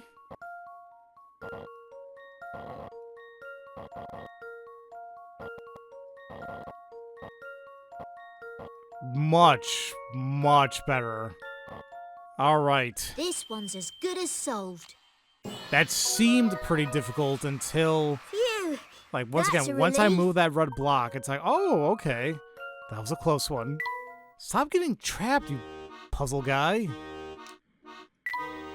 Phone boxes. This photo of telephone boxes was taken on a London street corner. The phone boxes were a brilliant shade of red, but sadly the photo turned out a bit faded. 4 phone boxes appear in a photo, but only 3 have a working phone. Which phone box is the one that can't be used?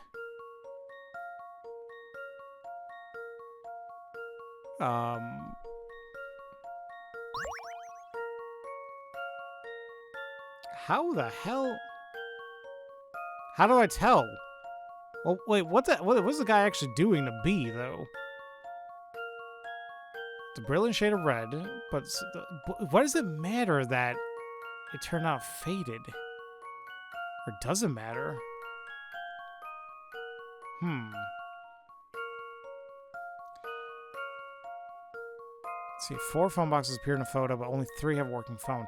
So, I mean, so it looks like it's a repair technician, right? You know, like he's doing something to the phone B, but that seems way too obvious. Like, okay, no, something obviously is working or not working with it. So because of that alone, I don't think B is probably one of the working ones.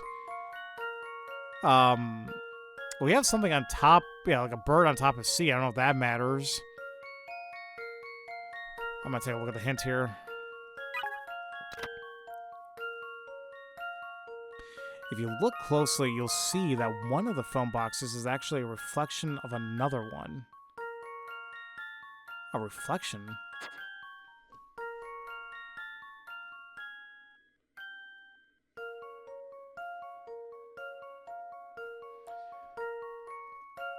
Well, yeah, I mean, we have the bird. And we see the butt end, we see the tail of another bird on the right. Are they saying that's a reflection? So D is a reflection of C, but how does that indicate that D is the one that can't be used? Or because it can't be used because it's a reflection? Is that what they mean? This one's as good as solved. Okay, maybe that is what they meant. No puzzle can stop Layton's apprentice. The yellow arrows show the direction in which sunlight falls. Okay, they're talking about sunlight now. It is therefore the right side of the phone boxes that should be in shadow. Looking at how the shadows lie on the left side of box D, it becomes clear that it is a mirror image of C. Box D can't be used because it's not actually there. Interesting.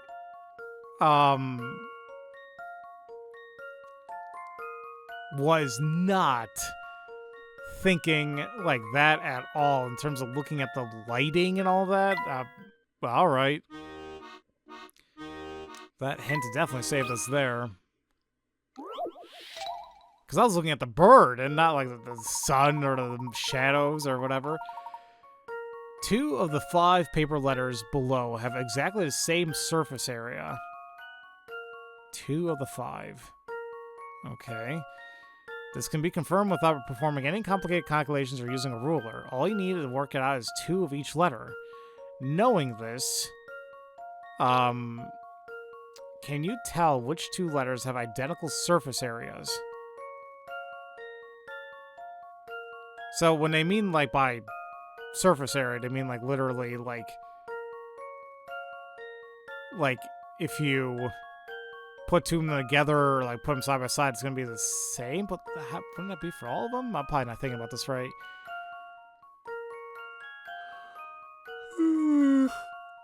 Oh, let's see that again. 2 of the 5 paper letters below have exactly the same surface area.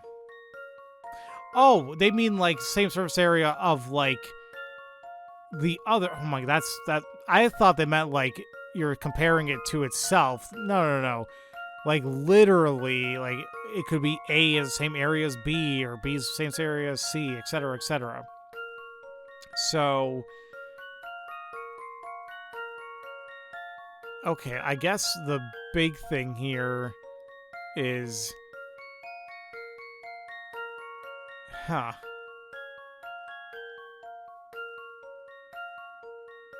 only thing I can think of is you want to kind of focus more on how much space each one is kind of utilizing, right? Like, are we comparing with other letters, or... That's what I'm still getting a little confused about. Let me use the hint here, because I'm probably thinking about this kind of like a roundabout way. 2 of each letter. Think about how you could rearrange 2 of each letter to create a larger shape. Then try and find the 2 letters whose combined shapes end up looking exactly the same.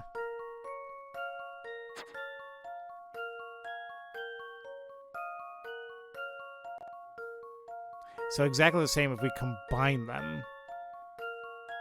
So we took like two A's together, or it doesn't even have to be kind of like, no, like, because can we flip them or anything? Because like, if we put A or B next to each other, like, it's not really gonna do much.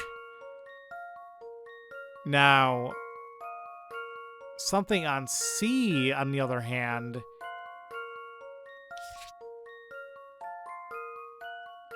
it's gonna kind of look like this. If we invert it, right?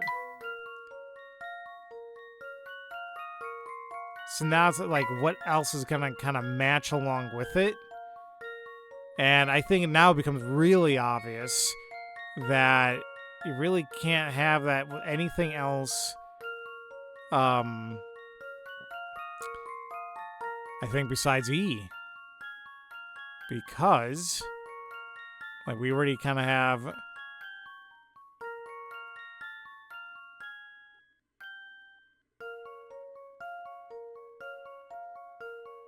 What the hell? What did I just do with my life? I'm meant to go the other way. But either way, that is going to look a lot like an H. I totally effed up the drawing there for E, but that's the only thing not after looking at that hint, those are the only two that's actually going to make sense. Here's my answer. I think it's also because what kind of helps out too is like the I knew open it. areas of A, B, and D.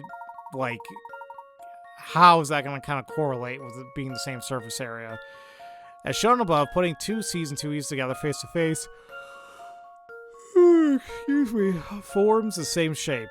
Since these two shapes can be perfectly stacked, you know for sure the letter C and E must have the same surface areas. This can't be done with any of the other letters. I am so running out of steam, but thank God we only have 3 left. Oh crap! I also I am just reminded I gotta do the hidden door as well. Hopefully that's gonna be like, you know, some art or something. You have 8 gems of 4 different types. They have to be placed in boxes instead of 2. You want to find out which type of gem is heavier, the triangle or the circle. Okay, you can weigh the gems by dragging the boxes onto the scales. Jesus Christ, and touching the bottom button in the center. What is the minimum number of times you'll need to use the scales to find out which of the diamond or a circle is heavier? Touch input, answer, and then write your answer.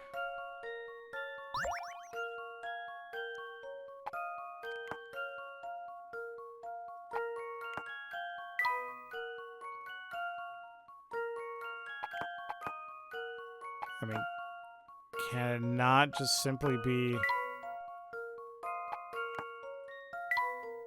Well, that's 2. I mean, that confirms that, like, well, at least 2 of the squares, 2 of the diamonds, I should say. Well, I think technically could be a square, but either way, 2 of the diamonds is heavier than a circle and a square, or a circle and a triangle. So it's heavier than all of that. So, in all sense and purposes... Can I stack these? I can.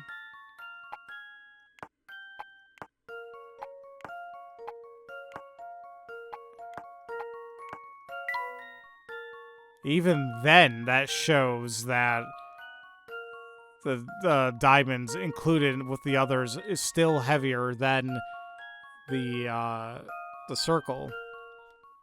So, and that's just doing it one time because we were able to stack it. So, there we are. The answer is simply just 1.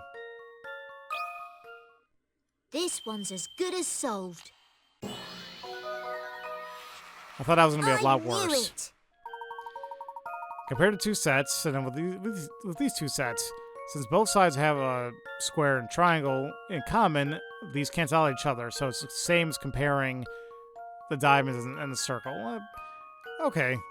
I wasn't thinking about it like that exactly, like canceling whatever out, which, I mean, it makes sense. But I was kind of looking at the face value. I'm like, okay, well,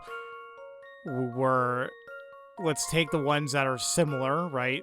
The two sets that have the circle in it. I'm like, okay, well, it's still showing that's lighter than the one of two diamonds and the other shapes. It all adds up. Apart from 28 itself, the number 28 is divisible by its factors 1, 2, 4, 7, and 14. When you add these numbers together, you get 1 plus 2 plus 4 plus 7 plus 14 equals 28. In other words, they add up to the original number. Okay. Now for the puzzle part. What is the smallest number of which the sum of the factors, not including the number itself, equal the original number? Okay. Well. I guess we have some figuring out to do. What is the smallest one that we can get? Well, this is when you... Does it have to be, like, adding, like, that many? Because if you could kind of go in sequential order, like, it's like 1 plus 2 plus 3 plus 4, but, like, I don't know if that's kind of what they mean. But it has to be divisible by its factors. Then when you add them together, add up to the original number.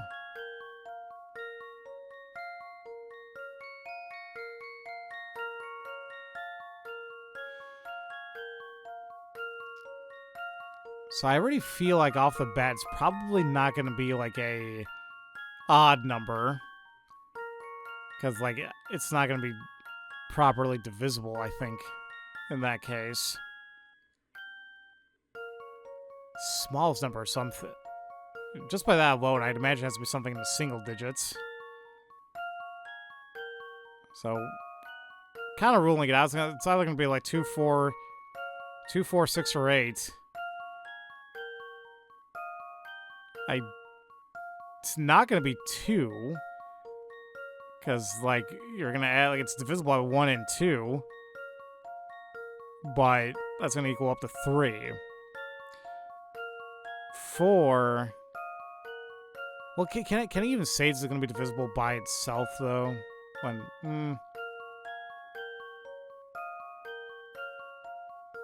I think we should be able to say that divisible by itself. But if we do 4, it's divisible by 1, 2, and 4. But when I add them, we'll get 7. So that's why now I'm a little bit confused. Do I want to include? Maybe I shouldn't be included by itself. Oh yeah, that's what it says right there in the bottom. Not including the original number itself. So let me take that back. So we do. It can't. Well, either way, it can't be 2 because that's just 1. Then we can't do 4 because that's 1 and 2. 6 is divisible by 1, 2, 3, and 6, but we're not including 6. Oh, but 1 plus 2 plus 3 is 6. So I imagine it should be 6. How about this? Wording. Okay, yeah. The wording on that one. No puzzle can stop Layton's apprentice. Can kind of get you, but it all works out. That was some job. The answer is 6. The number 6 is divisible by 1, 2, 3, and 6. If you don't include 6 in a sum, you get 1, 2 plus 3. 1 plus 2 plus 3, which equals 6. Okay. 2 hours later, and here we are at the final puzzle. Black and white balls. Grow up, Pharaoh. Let's see. This square is completely filled with black and white balls. As you can see, however, only 2 corners of the squares are visible. The rest of the square is not to scale, and the balls are not shown. You know that the outer edge of all the way around is only composed of black balls, and there's 36 in total. The rest of the square is filled with white balls, and there's no spaces. How many white balls are there? So how many white balls are there? The image below is just for illustrator purposes, so don't rely on it to solve the puzzle. Okay. But it actually gave us quite a bit of help there. It tells us right there that there's 36 black balls, so meaning from here to here, from here to here, from here to here. Well, imagine I drew something on top that we have 36. And if the rest are supposed to be white balls, like, it's no longer like on a well, the thing is, like, I wouldn't say it's a 9x9 grid, no, nothing like that, but it's like we have 9 all across, 9 times 4, but that's because it's just the border. But if we now kind of bring this down a little bit, if this is all supposed to be encompassing, it's all supposed to be white, then you think we would have outside layers of 8. Now, more than likely what's going to be happening is, see if I can erase this, like, it'll originally have 8, and then 7, 6, 5, 4, 3, 2. Now, you're still going to be timesing that by 4 each time, if I'm thinking about this right. Let me see here. So do, like, 8 times 4, that's 32. Then 7 times 4 is 28. Crap, I should be writing this down too, just so I'm not losing track.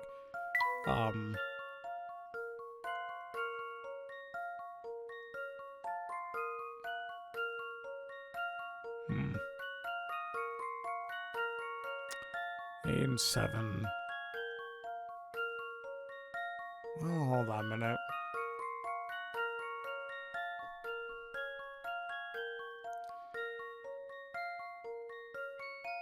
Because now I feel like maybe I'm not thinking about this right. Will it always have, though, that all around? Because, like, I know at least the top portion is going to be 8, right?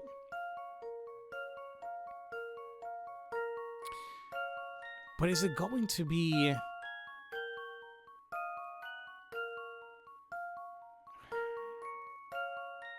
I just keep thinking about this. I'm going to take a look at the hint here.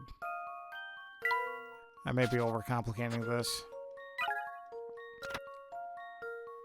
You might come to the conclusion, since there's 36 black balls around the edge, each side of that square has 9 black balls. However, that is not the case. Oh, crap, it's not? Why? But you tell us there's 36. The corner balls are each shared by 2 sides, meaning that each side is in fact made up of 10 black balls.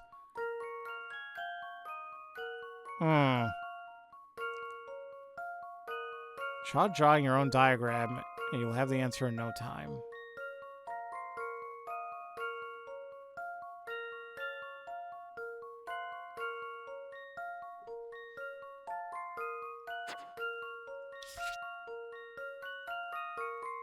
One, 2, 3, 4, 5, 6, 7, 8, 9.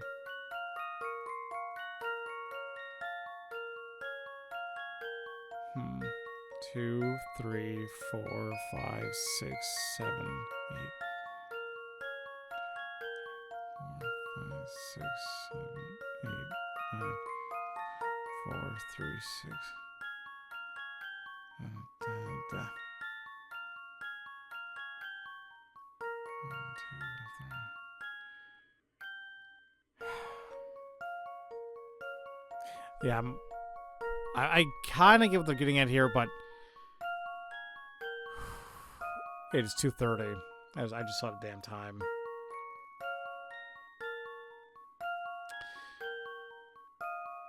I still think I have the right idea, but I think I can simplify it a little bit more.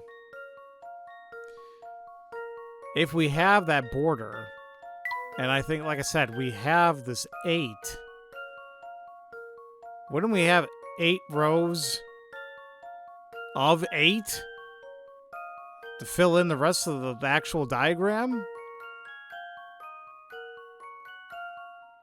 That seems a little bit too simplistic, though, but I don't see how else we can possibly do this.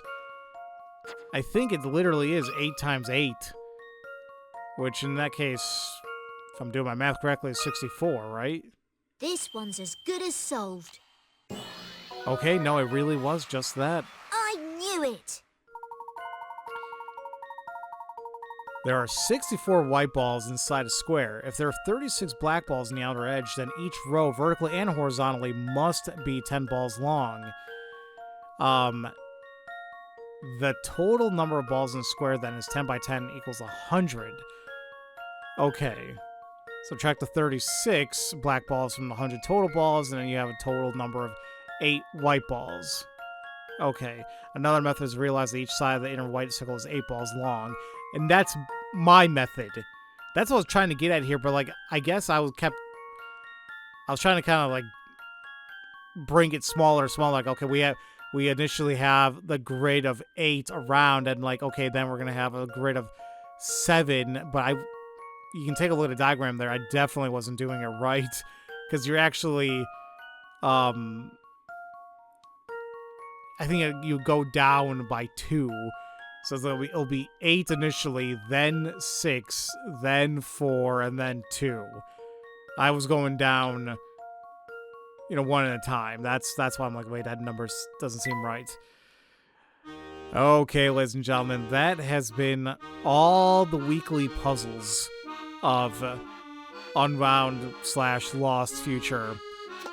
To end this off, well, we get to finally see what's behind the hidden door.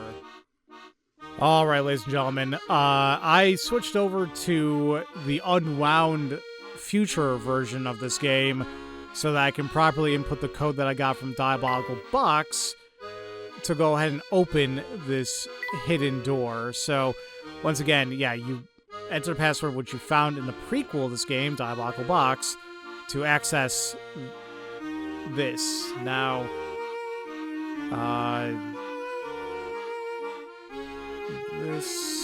the code I have, once again, this is going to be different for everybody, but the code that I have is, actually, it might need to be capitalized, so 4F, is there a way to kind of keep it capitalized? Okay, 3G4 E0B.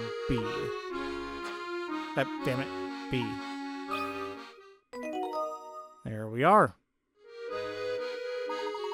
Well, here we are, Luke. We're standing on the entrance to this game's hidden door. Yep, what kind of puzzle do you suppose is waiting for us inside? Oh crap, that's right. The Diabolical Box did have a puzzle. It was a stupid sliding puzzle, wasn't it? Itching to find out, are you? You bet I am. Well then, let's not keep our esteemed player in suspense any longer. Here's a little gift from us to you. Oh god, it's freaking Anton. And this butler. Oh no, it's just, we're gonna end this with a sliding puzzle. It is 2:36 in the morning. I really don't want to do this. I really don't. Well, we meet again. I'm Anthony, your archival from Professor Layton and the Diabolical Box. I'm back to present you with an extra special puzzle. All you need to do is move the gem to the spot at the top marked by the 2 green arrows. Think you can handle that? Oh, if you get stuck, don't bother asking me for any hints. I'll provide nothing of the sort. I want you to solve this puzzle in its purest form. I hate you so much, game.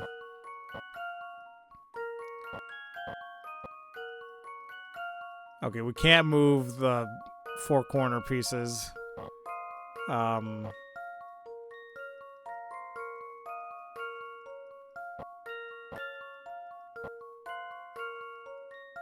What? Poof.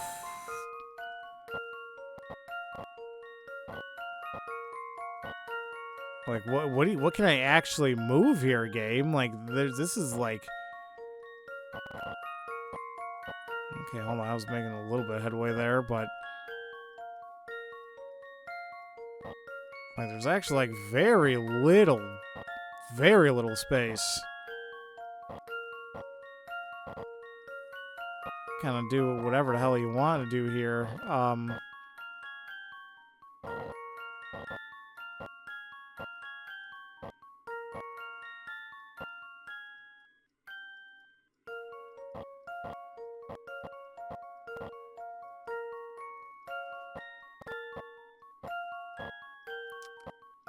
I'm getting into that thing where it's like I'm just kind of I'm doing the same thing over and over again.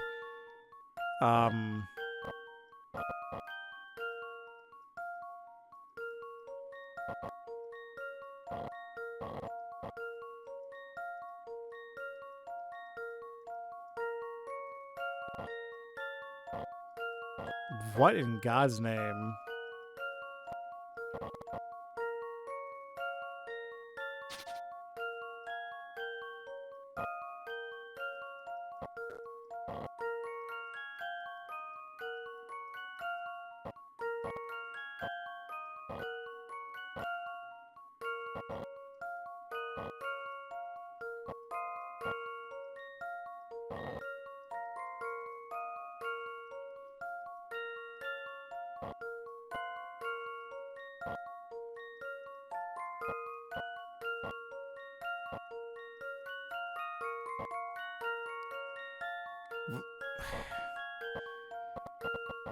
Like, I feel like doing this is supposed to help in some capacity, but, I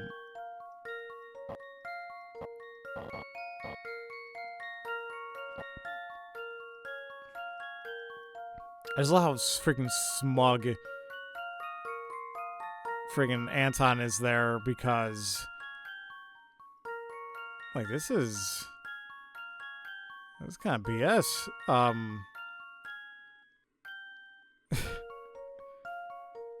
How in God's name am I supposed to do this? Like, you really can't do much to begin with. Like, you have to move this. Like, it's like, absolutely. And then...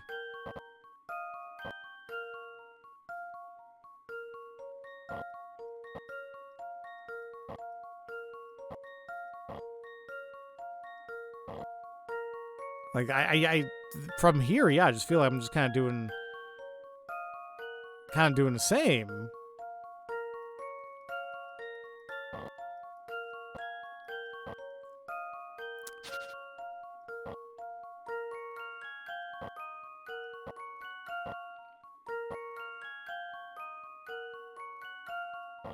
I want to, like, put this to the side and then work my way around.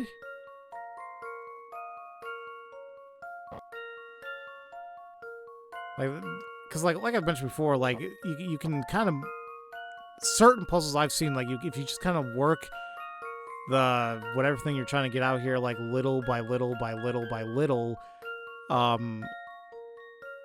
you might be able to, excuse me, you actually might be able to get where you're going for here, but. Oh, wait a minute. That should help out quite a bit.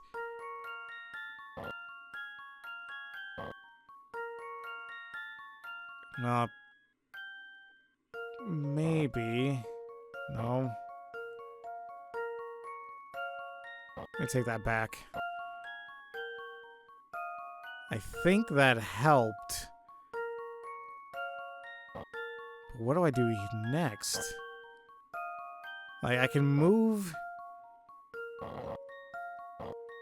these. Does that do anything, though? Like, this block, I need to maneuver it in such a way that like either I go around it so I get to the spot, or like do I get above it? I don't really know.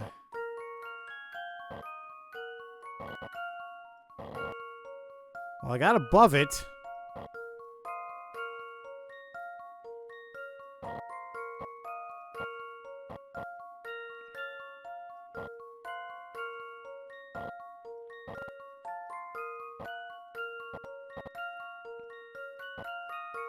I'll trap myself there, though.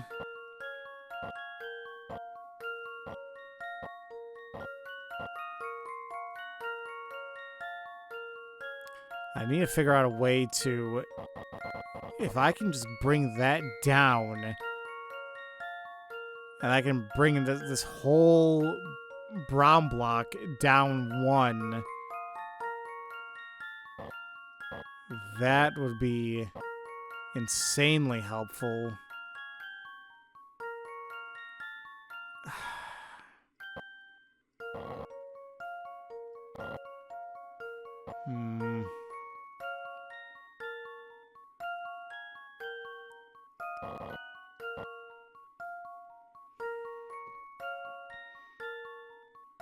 I want a hint. Like, this is, like, it's bothering me. Like, this is...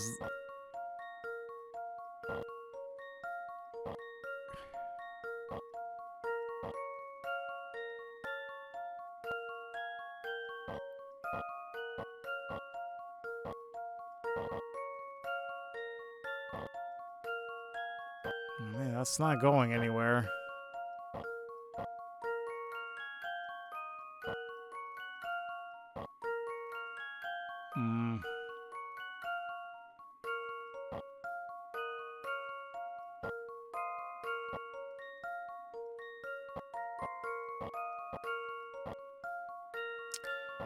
Let me set this back.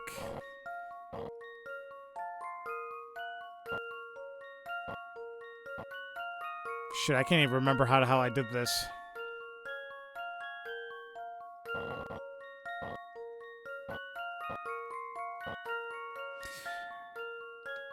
I'm gonna restart one more time. If I can't figure it out, like, very soon, it's gonna be a freaking mulligan here.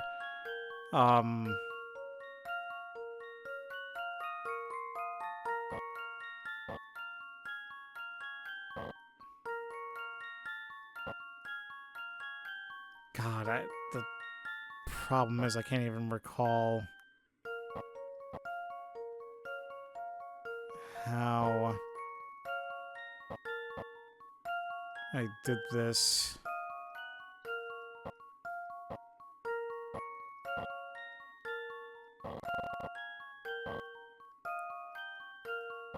Like, what did I do to bring that yellow brick down? The yellow brick? There's no yellow. The purple brick to the right.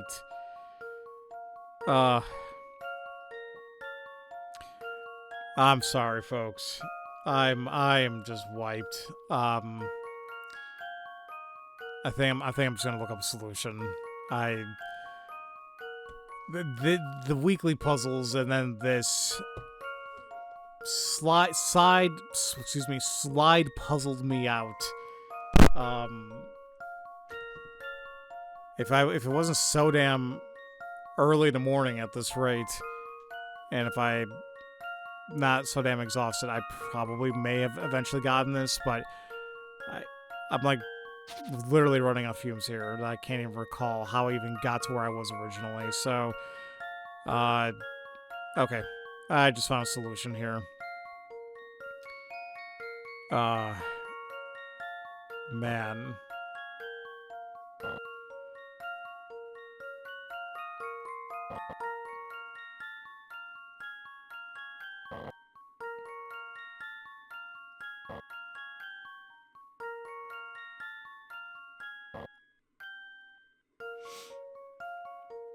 I just want to know, like, how close I was to what the actual solution is here.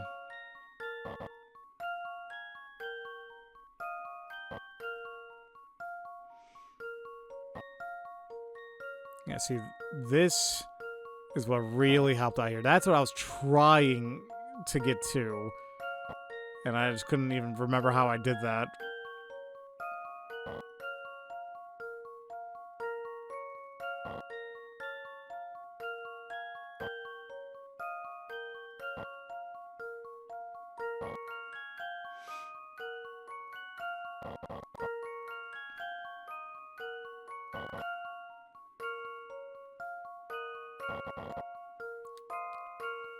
Alright, this is where I think I was like somewhere similar to this, but then this is where I just completely kind of lost it. So let's see how close I was from here.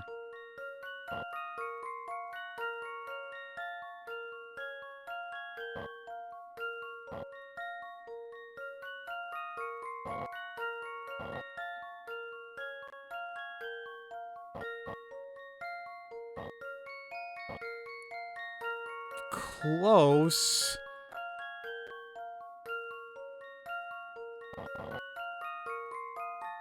Apparently there's still more to do here.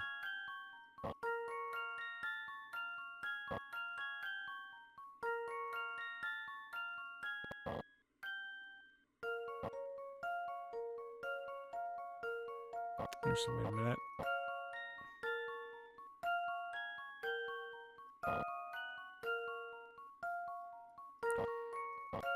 There you go. Yeah, I was... let's just say we were kind of like halfway-ish there. Didn't seem like it was going to be terrible. But like I said, I was puzzled out, guys. Incredible. You've solved the puzzle. You must have completed Professor Layton's diabolical box. That reminds me, I have a request. Let's keep my identity our little secret. I'll be on my way now. So long. Alright, ladies and gentlemen, that is literally everything that I am showcasing for Professor Layton and the Unwound future. As it stands, really my favorite game in the series right now, along with many others, simply for the story itself.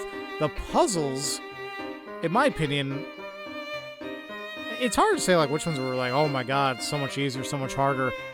I was proud that there was quite a few that I'm like, okay, like that didn't really pose too much of a problem, and the ones that even did, still able to work our way through.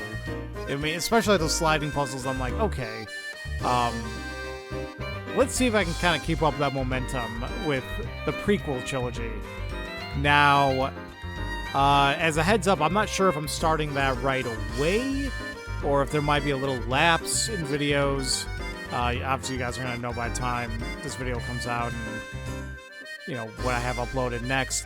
Because I don't have anything, I don't have like a series ready or anything like that, but as I stated before, this was the original trilogy of the game, and chronologically the latest game in the series until New World Steam comes out. And I guess we're technically just foregoing Layton Brothers and Layton's Mystery Journey in terms of, like, chronological order. I don't even know, guys.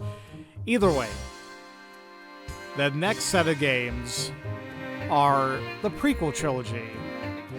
The Last Spectre, or Spectre's Call, I believe, in Europe, and then Miracle Mask, and then Azran Legacy. The Last Spectre is the last one that's actually on the DS. Miracle Mask and the other are on the 3DS. So a little shift in perspective there. Although since we already played Layton vs. Wright years ago, we should already know kind of what to expect there. But yeah, I'm going to bed. Thank you all so much for watching this bonus video of my Let's Play of Professor Layton and the Unwound Future. Love you all so much, and don't forget to spread that love around. Have a great day, everybody.